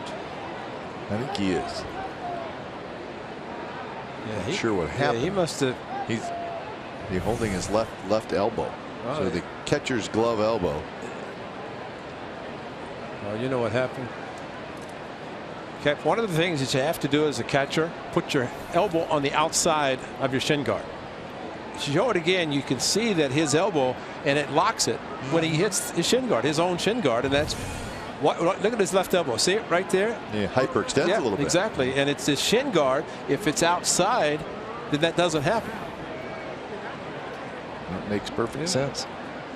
And it's the same way about blocking balls. You want to have the glove or your elbow outside, so that you don't go try to go and your knee basically in the shin guard stops you. Big swing by Davis, 1-1. Quick shot at Herm Schneider. He's been around forever. Trainer of the Chicago White Sox. He's seen a lot of players come and go. Yeah, he's been here forever, right? Yes, he has. 2-1 the count.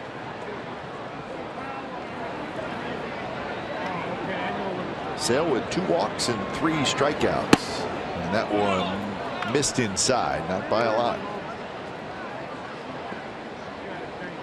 There's the pitches by inning. You're facing an ace. The best thing you can try to do is get the pitch count up, get him out of the game. We said about Felix Hernandez when he faces the A's every series, it seems. This year, not the case. So walk number 3 for Sale. He was not happy about it. So not a great ratio, 38 balls, 50 strikes. But as we said earlier, he is a guy who generally has pretty good control. He now has 38 walks in 166 innings.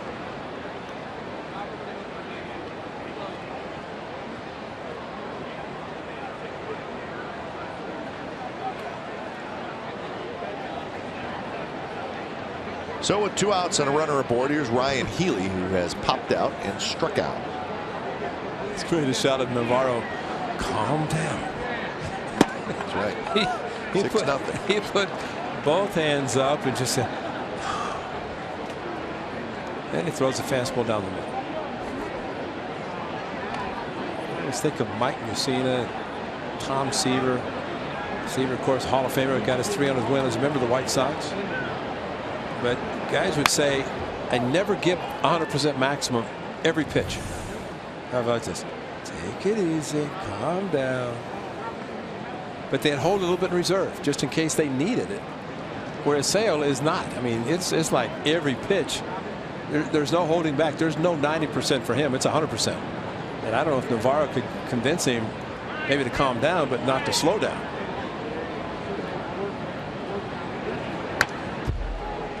So now Healy fighting it off on 0-2. I think hitters go in to a game against Chris Sale, or anybody throws as hard as Sale does, and they're thinking, okay, fastball, I have to gear up. When you start to load up to look for the one pitch, then you're going to expand your zone and swing at pitches out of the strike zone, like that slider. So Healy strikes out for the second time. 4 strikeouts now for Chris Sale. Bottom of the 6th coming up.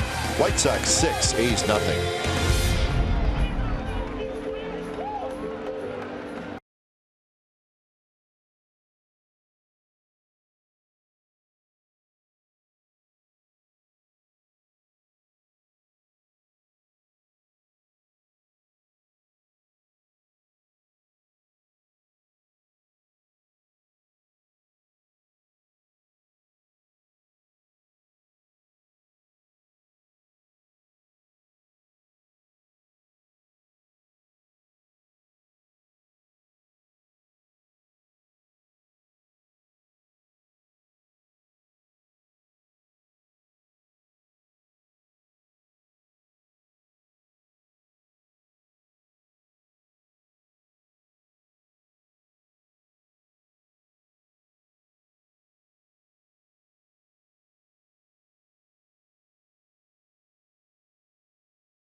This is where it all started. Abreu, home run, first inning, and then it started. Here's Coates off the glove of Detwiler. That would open up an inning, which a whole bunch of hits occurred.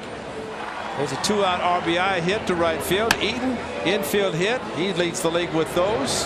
That opened up a hit, an inning, to score him with a base hit to right field. 7 of the 10 have come with 2 outs, and those all occurred in the first 4 innings. And hence the White Sox with their 6-0 lead. 2-strike hitting, you got 2-out hitting, and it all results in bad things if you're facing them, and that's the case of the A's tonight. Last night could have showed a lot from the A's, but that was then, this is now. Colon facing Carlos Sanchez, and he lofts the first pitch from the bottom of the 6th into right field, and Eibner has it. 1 out, and that'll bring up Tim Anderson. So Daniel Colon has retired all 4 hitters that he has faced so far. How about this guy, Sanchez? You got 2 to right field, 9 and 9. The one they pulled to left field was a curveball. Everything else fastballs. So, you know, there are times that pitchers can watch the hitter swing, catchers watch the hitter swing. Last night, Kendall Graveman watched Anderson as he hit 2 balls off the end of the bat right back to him, and when he hit the line drive to first base, thought maybe he was looking for another cutter, threw him a fastball that he swung late. Alonso able to make a great play. Strike call, 1-1. Anderson was taken all the way.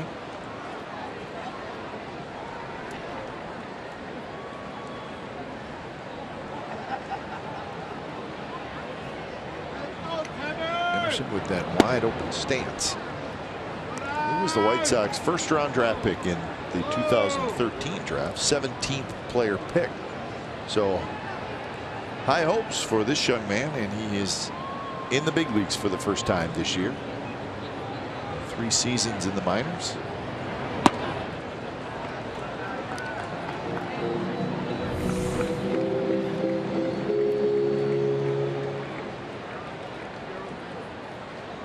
You're gone. 2. Stay in there, Sam. He knew it. He corrected himself. We'll give him credit for that.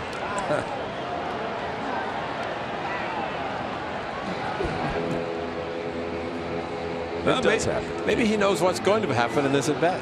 He's not happy. What am I doing? Yeah, because somebody at second base, Rob Drake, is letting him know. Well, these guys spend a lot of time together, so I'm sure they become pretty good friends. Not an easy job, a lot of travel. Yeah. That probably justifies the time they get off. You get about a month during the season, spread out a week at a time. And it's not easy when nobody likes you at your job. That's no fun. Probably all nice gentlemen. Now you can do it. So it's a strikeout for Colomb, his 3rd. Well, maybe Sam Holbrook can get wrapped up in A's colors with a Sunny Gray fleece blanket, make him feel good. It's presented by Xfinity. On Monday, September the 5th, you can be one of 15,000 fans.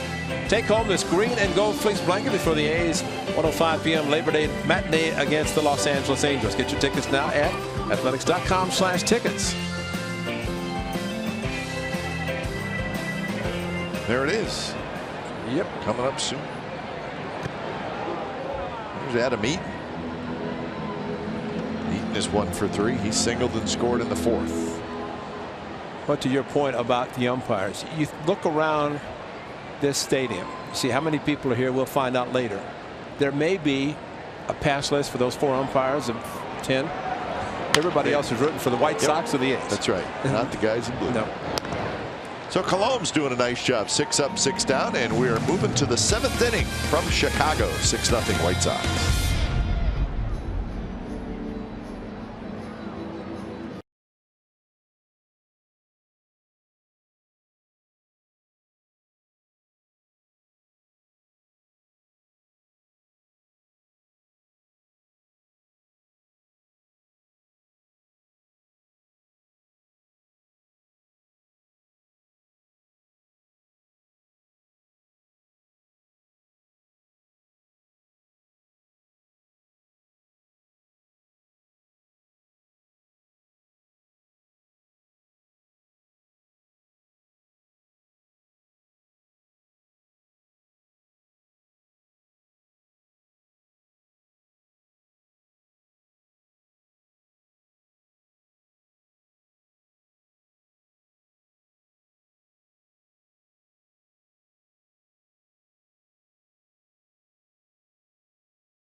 Memberships are on sale right now, whether you want to renew your membership or join the party.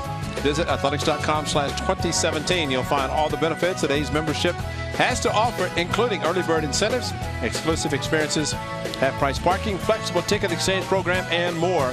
You can even lock in your 2017 seating location. You can visit athletics.com/2017 and join the party today or tonight or anytime. That's right. Chris Sale back to work, 7th inning. He's been as good as advertised. He's had a couple of runners on in the first, but he got a double play.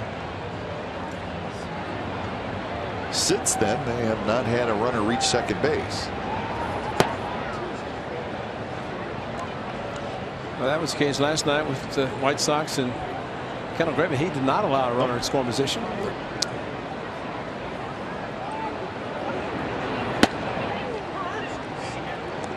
I think the A's knew what they were facing and who they're going to face really in games 2 and 3. Not that last night the Shields is going to be a cakewalk, but it turned out to be a good night for them.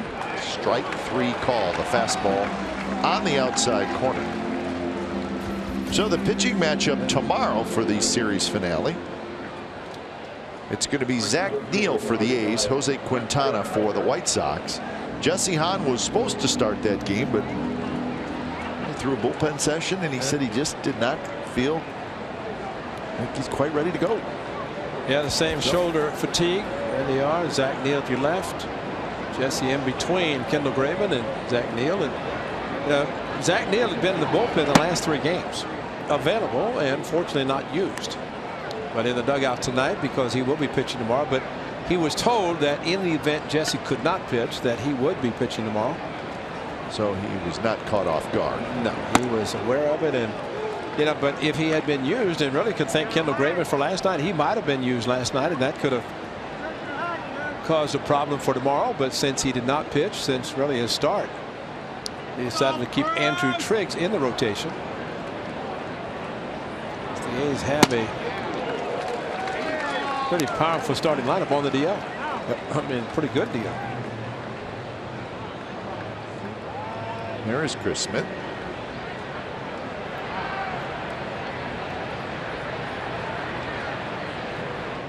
One and 2 to Eibner. Fastballing in. So Sale coming right at Eibner.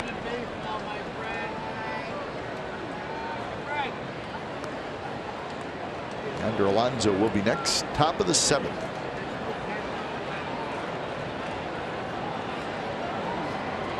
Brewers and the Mariners will get started in just a little bit.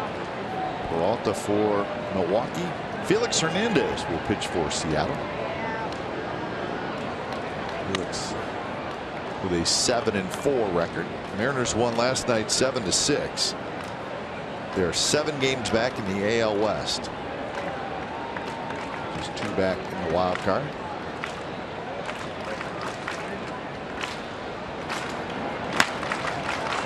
Little pop-up. Navarro hustling back, and he's not going to get it. Good effort by Dioner Navarro. Another good effort by Dioner. Ball then on the hands of Eibner. A little slide by Navarro, knowing he didn't have room, but the ball comes back to him. And once he caught it, he flipped it in the stands. Made somebody happy. Maybe the guy in the green and gold.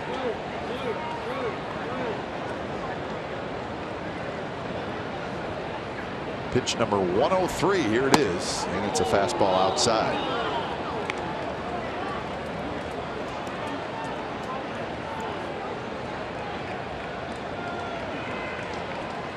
Sale generally, he holds his velocity throughout the game. Got him swinging 95, and that one tailing away a little bit. So 3 consecutive strikeouts for Chris Sale. 6 now in the game. Slider with the Healy, then a couple of fastballs. Vogt, and now to Eibner, and must have foul tipped it. If he did, it was barely, because Navarro had no problem hanging on.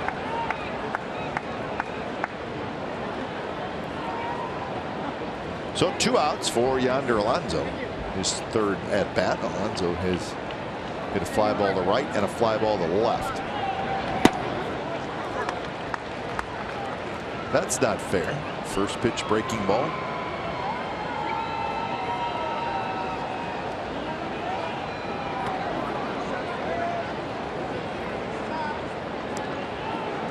Could be the last inning for Chris Sale.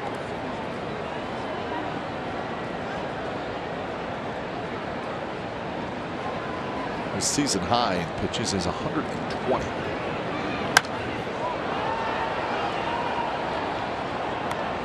The philosophy is a 6-run lead after 7 innings. Bullpen can't hold it. You're not going to win anyway. Although you'd like to think that would be relatively easy for the back end of the bullpen to get 6 outs. Chris Sale may tell his manager, pitching coach, I'm looking for 15. It's taking me a long time. Maybe I'll finish it.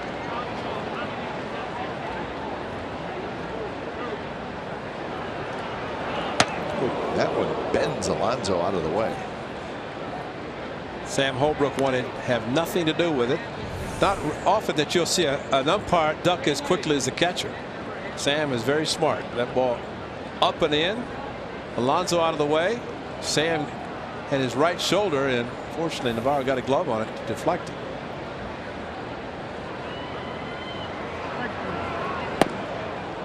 Nasty pitch. That may have been a strike. Sam Holbrook turns his head to the left, indicated he thought it was outside. There's the look. That one is a strike. Alonso, he got one call. He wasn't going to get 2. So Sale strikes out the side in the top of the 7th. 7th inning stretch coming up.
Copyrighted telecast is presented by authority of the Oakland Athletics and may not be reproduced or retransmitted in any form, and the accounts and descriptions of this game may not be disseminated without the express written consent of Athletics Investment Group, LLC. Hey, Know It All with Sportsnet Central. It's brought to you by Hyundai, and it's tonight at 10:30, and it's on CS and Bay Area. We'll have highlights from our game. We'll have a look at the 49ers preseason game from Denver, and the Raiders get back to work after their trip to Green Bay. It's all coming up tonight, 10:30. Miracle Mile, Michigan Avenue. Get your Christmas shopping done there if you'd like. Bottom of the 7th, and it's 6-0. The White Sox lead. We got a new pitcher for the Yankees. And it's Chris Smith. When it's time for change, think Speedy Oil Change and Auto Service, your oil change, tune-up, and brake expert. So 4th appearance for Smith. Thrown 5 innings. Well, living the life. Chris Smith in the big leagues and could not be happier, experiencing, go through independent baseball, a couple of different levels of independent baseball. Ended up at Sugar Land Skeeters. And strikes out Abreu on 3 pitches. Nasty stuff there. Yeah. Good breaking ball. Went right after him 0-2. And he was saying that his kids, his 3 daughters, and he said, Daddy, why can't we go in the clubhouse when you win? He said, because you're girls. Guys would bring their sons in. So he said he has an arrangement with them. This, of course, the minor leagues. That if the club wins, they meet him by the dugout and they run the bases. It's a fair deal. Yeah. And so they're always cheering for his team, wherever it might be, and him to be able to run the bases. I mean, we see, and usually the rule is that fathers can bring excuse me, their sons in the clubhouse if the team wins. Yeah. And Stephen Vogt, it wouldn't be a game without Stephen taking one someplace. Gets it off the mask. But just thinking about tomorrow, since Jesse Hahn can't pitch, he will not be activated. So that means a roster move will not have to be made. Zach Neal will get the start. Unless they decide to bring up somebody else, which probably will not, since the club will be heading west after the game tomorrow.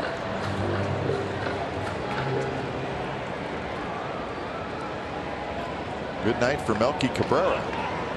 He's got a pair of run-scoring hits. Double in the third that knocked in a run. Single in the fourth that knocked in the run. Cabrera now with 56 RBI.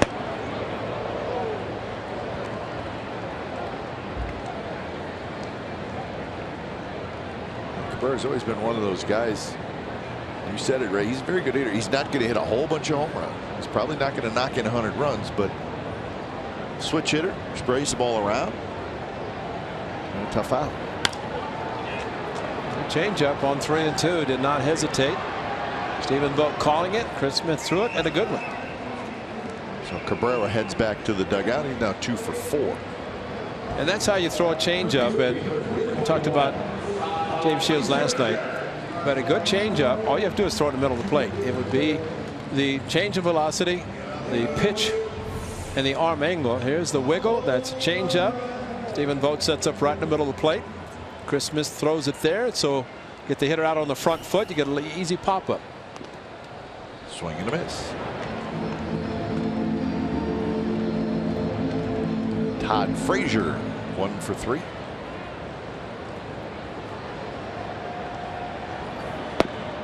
Nasty pitch. Smith just pumping strikes in there.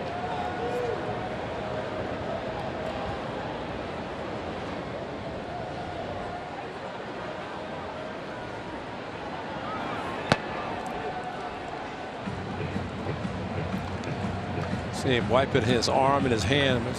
Perspiration, and you always wonder, fans who are sitting, and he's wiping again.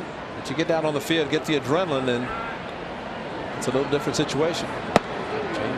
And a very good inning for Chris Smith. So the A's bullpen has been a bright spot tonight. 6-0 White Sox lead.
Bat app. Stay up to the moment, any moment, with game day, live game video highlights, StatCast news, and more. Download MLB.com at Bat, the #1 app for live baseball on your phone and your tablet. Downtown Chicago. Our hotel's in there somewhere in that mass of buildings. Chris Sale back out there. How about that? Averages 107 pitches per game. And if he gets through the 8th without giving up a run or another hit, although the bullpen is active, who knows how long he'll stay. He's got a 3-hit shutout. Yeah, and he's retired 10 in a row. He's retired everybody since. I take that back. He has not retired 10 in a row. You walk Davis. Other than that, yeah, other than that, since that Davis single in the 4th.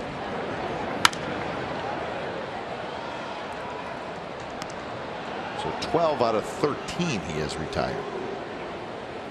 Another lefty tomorrow, so Chad Pender should be in the lineup again tomorrow. Not that it's going to be that much easier.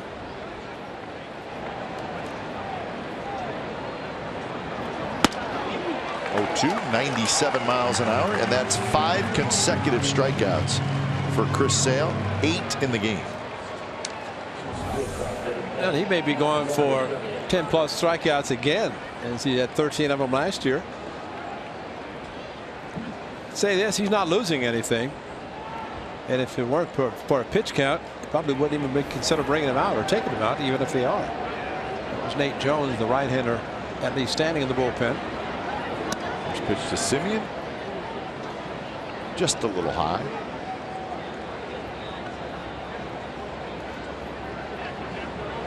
Well, that may be part of why he's back out there, Ray. He's not losing anything. He's pitching great.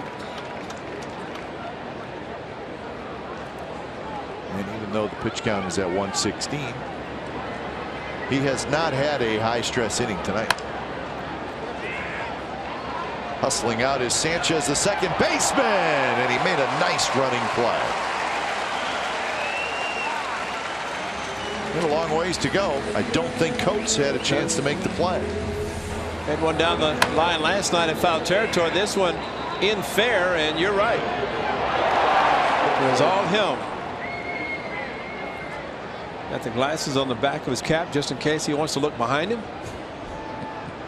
I mean, see if the sun's out. Yeah, I think those are goggles. Those aren't even sunglasses. I mean, it's one thing to have sunglasses. Those are goggles. Maybe the wind's not blowing as hard, so he decided to put them in his back. Amazing what they will do to think of next. First pitch strike to Smolinski. Yeah. Brett Laurie had them on in the first series that the A's faced, and I said, are they goggles? He said, no, they're prescription. But evidently Sanchez's are not prescription, because I don't think they'd be on the back of his cap. Brett Laurie on the disabled list. He said he needed them to see. 0-2 the count to Smolinski. And if he gets another strikeout, he only needs one to get to 10 again. He'll come out for the ninth. And there's a shot, one hop right to Sanchez on to first, double play. So Chris Sale cruising along. He's retired 7 in a row. Bottom of the 8th coming up.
on CSN California is brought to you by Toyota. Hurry in for Toyota's annual clearance event to get an incredible deal on the 2016 Toyota you want before they're gone. Toyota, let's go places. And by Xfinity. X1 from Xfinity will change the way you experience TV.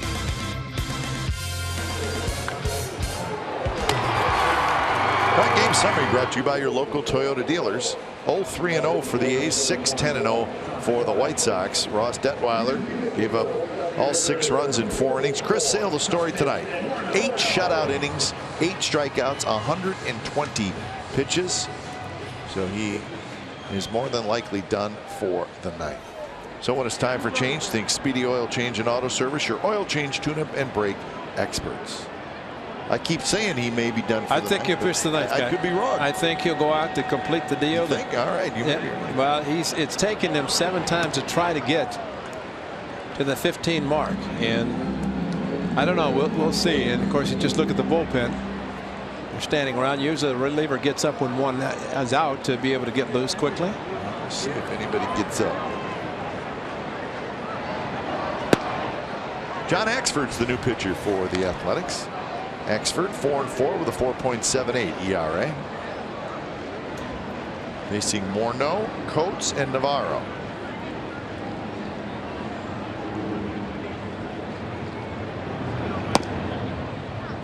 So Chris Sale, when he finished up the top of the 8th inning, he's a fan favorite. Yeah. Been an all-star 5 consecutive years. Well, maybe that indicates right there that he's done. We'll see. Well, if somebody starts to throw after Morneau is at bat, that will tell us what's going on. Now, Jones was up last inning, and I don't know if there's a certain pitch count they want to get to, but everybody's looking at the pitch counts and all that, but you watch the pitcher, and he definitely has not lost anything.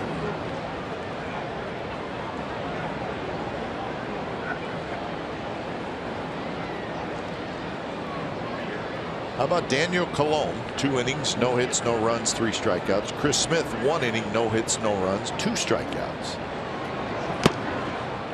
And now Axford strikes out Morneau. Justin Morneau is 0 for 4 with 2 strikeouts tonight. And a good fastball outside corner, and like a foul tip into the catcher's mitt.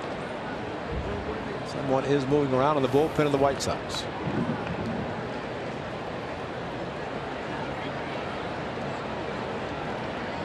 So here's Jason Coates. Jones now gets up again. Alonso diving to his right, and he takes a hit away from Coates. Very nice play. Again, Yonder Alonso. Well, he makes these pretty consistently. And that was pretty good positioning, too. He was well off the bag.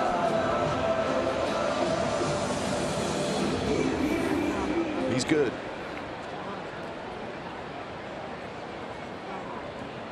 So with 2 outs, Deanna Navarro hits.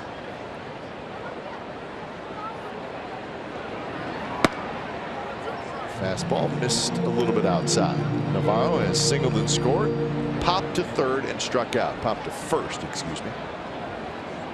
Well, you wouldn't think a veteran like John Axford would be coming in a game like this, but his last appearance was the meltdown in Arlington, Texas. He couldn't throw a strike. He's at a 2-run lead in the 10th inning. So if nothing else, to get him back out on the mound, feel good about himself, and more critical situations to come in the future and be ready to go. That was, I mean, he was trying to save the game in Arlington on Tuesday. It didn't happen. So 3-0 the count to Navarro.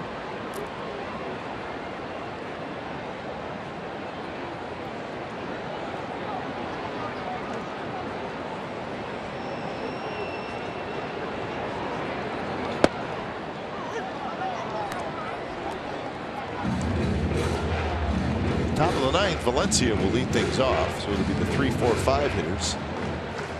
Valencia, Davis, and Healy.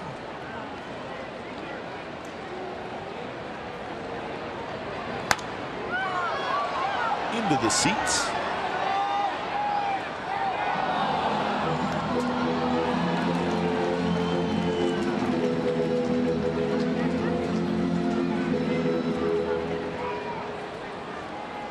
Who's slowly making a little move right is the Kansas City Royals. They're winning tonight at home over the Twins. They're 5.5 back in that wild card race. Royals don't come south yet. Alonso will have this one. He'll do it himself. And so the bullpen for the A's has been terrific tonight. 4 no-hit innings by Colombo, Smith, and Axford. Jones coming in. 6-0 Sox.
The game, guess who? Chris Sale. Looking for win number 15. 3 more outs recorded by the White Sox. He gets it, but he was outstanding. Really didn't lose anything even in his final pitch when he got a ground ball by Smolinski. But strikeouts, sliders, fastballs, not many changeups, just rear back throw hard, and he was very successful doing that. And the acoustics here at U.S. Cellular are very good. Nice ovation from the fans and a lot of high fives from his teammates as Nate Jones takes over for the 9th inning. When it's time for change, think Speedy Oil Change and Auto Service, your oil change, tune-up, and brake experts. Here's Nate Jones. Good reliever for the White Sox. 2.24 ERA. Jones had Tommy John surgery a couple of years ago. Last year was coming back from that. Pitched in just 19 games in the big leagues. But he looks to be fully healthy. Valencia, deep right center field, and that baby's gone. So the A's take care of the shutout. It's now 6-1 on the solo shot by Valencia. Another opposite field hit, and an opposite field home run for Valencia. And what a story this will be. As Chris Sale denied of win number 15, pitching 8 shutout. High fastball, and Danny Valencia, who, as we have seen, will go very, very well. Got a breaking ball from Sale for a base hit to left field, but this fastball away and into right center for a home run. So for Valencia, his 15th home run of the year. 5 of those have been to right field.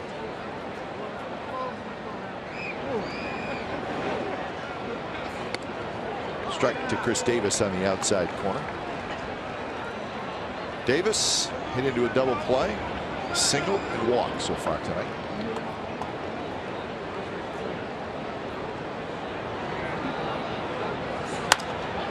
And this one skied down the infield right side. Second baseman Carlos Sanchez has it. So 1 away here in the 9th inning.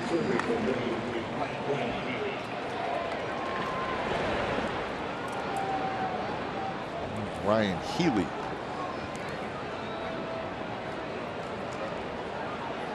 Ryan Healy did not have a lot of fun against Chris Sale. I guess he wanted to make Chad Pinder feel better in his major league debut.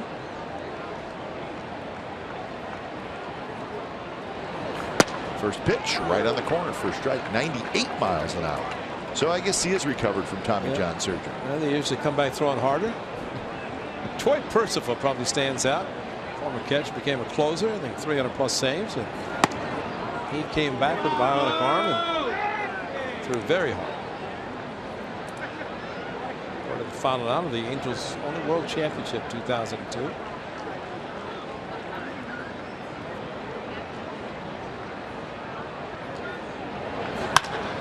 There's a base hit to center field. So Ryan Healy gets his first hit. So he's 1 for 4. And here's Stephen Vogt. Done a couple of opposite field hits. And nice way to finish the game if it does finish, and not amount a comeback. So Chris Sale ends up going 8 innings, 3 hits, no runs, 3 walks, and 8 strikeouts. That's the closer, David Robertson. Just in case things get a little weird. There's a whole bunch of A's hitters happy they're facing somebody other than a guy named Sale. Better swings, it seems, and I mean, while it makes your own team feel great, you have a pitcher like Chris Sale and the defense, the offense scoring. Also puts a little damper on the team that he's facing and how much better they are to just try to get him out of the game. 0-2 to Vogt. Vogt has a couple of fly balls and a strikeout.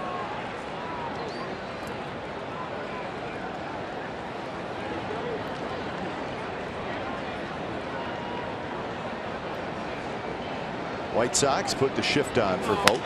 Grounds it towards second. Sanchez will spin. He'll throw to second to get the out there. And that is out number 2.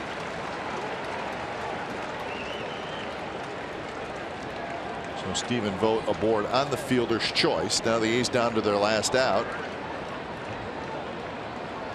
Eidner is standing in the on deck circle.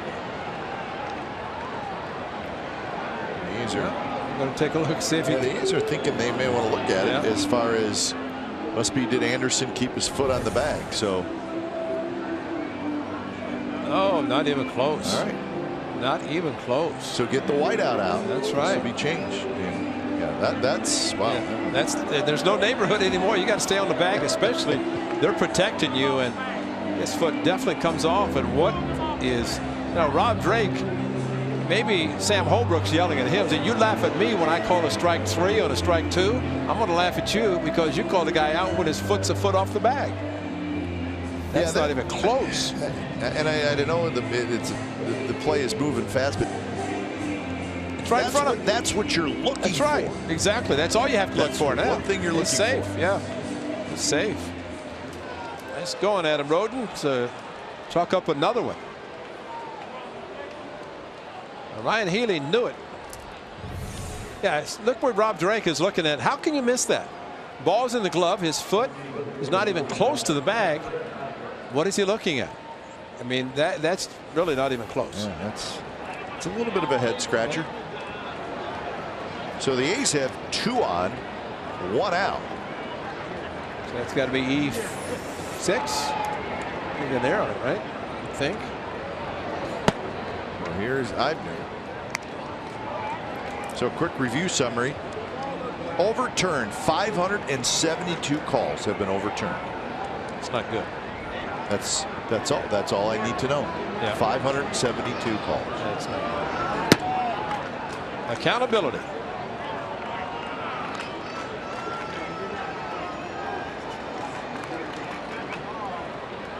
So the A's trying to get themselves a shot here in the 9th inning. And you know, we're thinking about that play. It's a mistake by a young shortstop. Yeah, absolutely. And that one is flared to right, and that's a base hit. So waving home is Healy. He's going to score, and now it's 6-2. So it's slowly getting interesting. Eibner hit that right off the end of the bat, kind of looped it into right field. Well, Robertson is loosening up. He's the closer.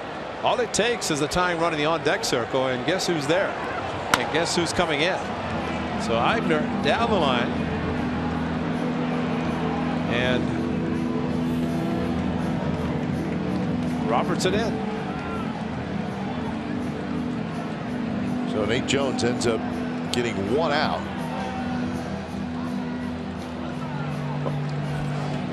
So the closer for the White Sox, Robertson, is coming in.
Anniversary of Jose Canseco's historic 1986 season with the Jose Canseco Rookie of the Year bobblehead.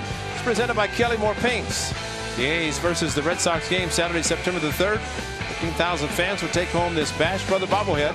It's featuring one of the greatest sluggers in franchise history. Get your tickets now at athletics.com. Athletics.com/tickets. Oh. Wow. So it's now 6-2, 2 on, 1 out, and here's David Robertson. 30 saves and 36 chances, kind of a high ERA for a closer, 3.93. Second year in Chicago after signing the big free agent contract. 34 saves last year, and this is a save opportunity. First pitch to Alonso, down and in. And that's his specialty pitch, the cut fastball that he learned from the great Hall of Famer to be Mariano Rivera when he's with the New York Yankees. Come on, D-Bro!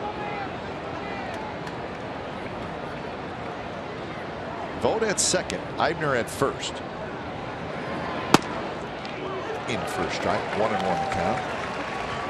Robertson third in the American League in saves behind Britton and Francisco Rodriguez.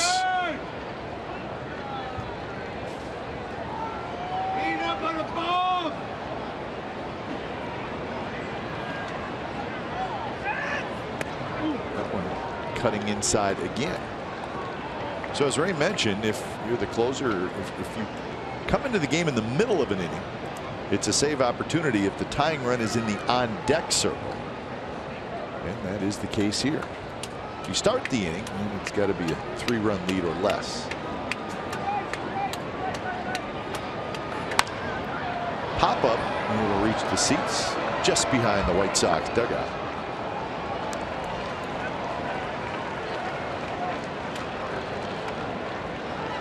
So now the count 2-2. A's need a couple more hits. On deck is Chad Pinder. If Alonso could get aboard, then you would have the tying run coming to the plate. You have a couple opportunities with the tying run coming to the plate. Unreached for, fouled right behind home plate. And probably the most nervous player is Chris Sale right now, sitting in the dugout wondering what is going on. You know, all these high fives and fans cheering, and a 6-0 lead, looking for win number 15.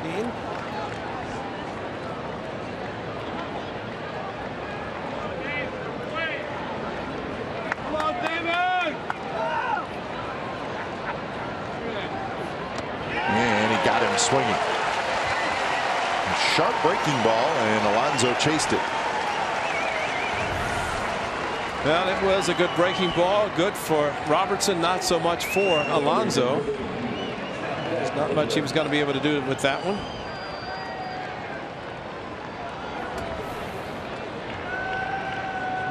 So the cutter curveball. Cutter sweeping a little bit too much, but the curveball got him. So Pinder, what a story this would be for him to get his first major league hit and be a big one in this 9th inning. First pitch to Pinder. It was a breaking ball that was inside. It almost looked like his own catcher was fooled and crossed up on the pitch. Well, didn't go out to talk to Robertson. He crossed himself up. Pinder tonight in his first big league game, a ground out and a couple of strikeouts.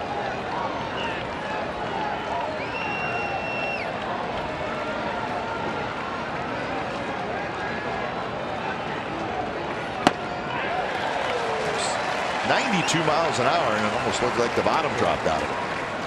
And he likes to throw the cutter, and again, it's a pitch that, well, Mariano Rivera relied on that exclusively to put him in the Hall of Fame. Robertson has an assortment of pitches that he can use. So 1-1 the count. 2 on, 2 out here in the 9th. And again, a breaking ball that stays inside.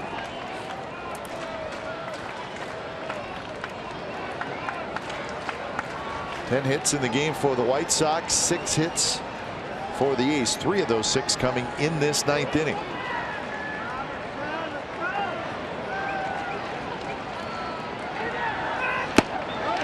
Foul tip, 2-2.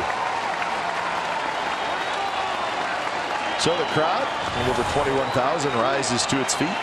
There's your cutter.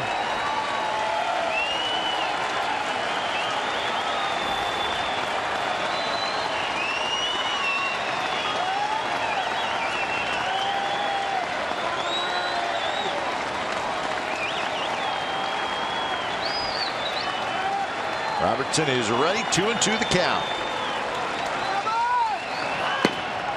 A good take by Pinder, and now the runners will take off. Vogt at second, Eibner at first. They'll be on the move. And you might as well look cutter, because it's a pitch that Robertson can throw. As we know, guys who have the cut fastball can throw that versus the fastball, and it's straight, but not the true fastball. And that one is belted to center. Eaton going back, still going back, and he makes the catch in front of the wall.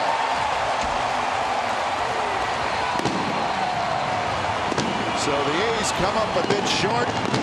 Pinder drove it to the wall in center, but Anaheim tracked it down, and that's the ball game. Wow. Well, he left it up. Robertson left it up to Pinder. What a swing. And had slight cut, got it, but the wrong part of the park, and especially with the speed of Eaton in center field, looked like it might get over his head, maybe over the fence, but just caught it at the center field wall and brought it in for a nice play. And Chris Sale breathes a sigh of relief after that final out, because it's close. If he pulls it, it's a 1-run game, but he hit a straightaway center and not enough for it to get out. So Chris Sale gets his 15th win of the year, and Robertson gets the save. So game 2 of this series goes to the White Sox. It took 2 hours and 33 minutes. The crowd tonight here in Chicago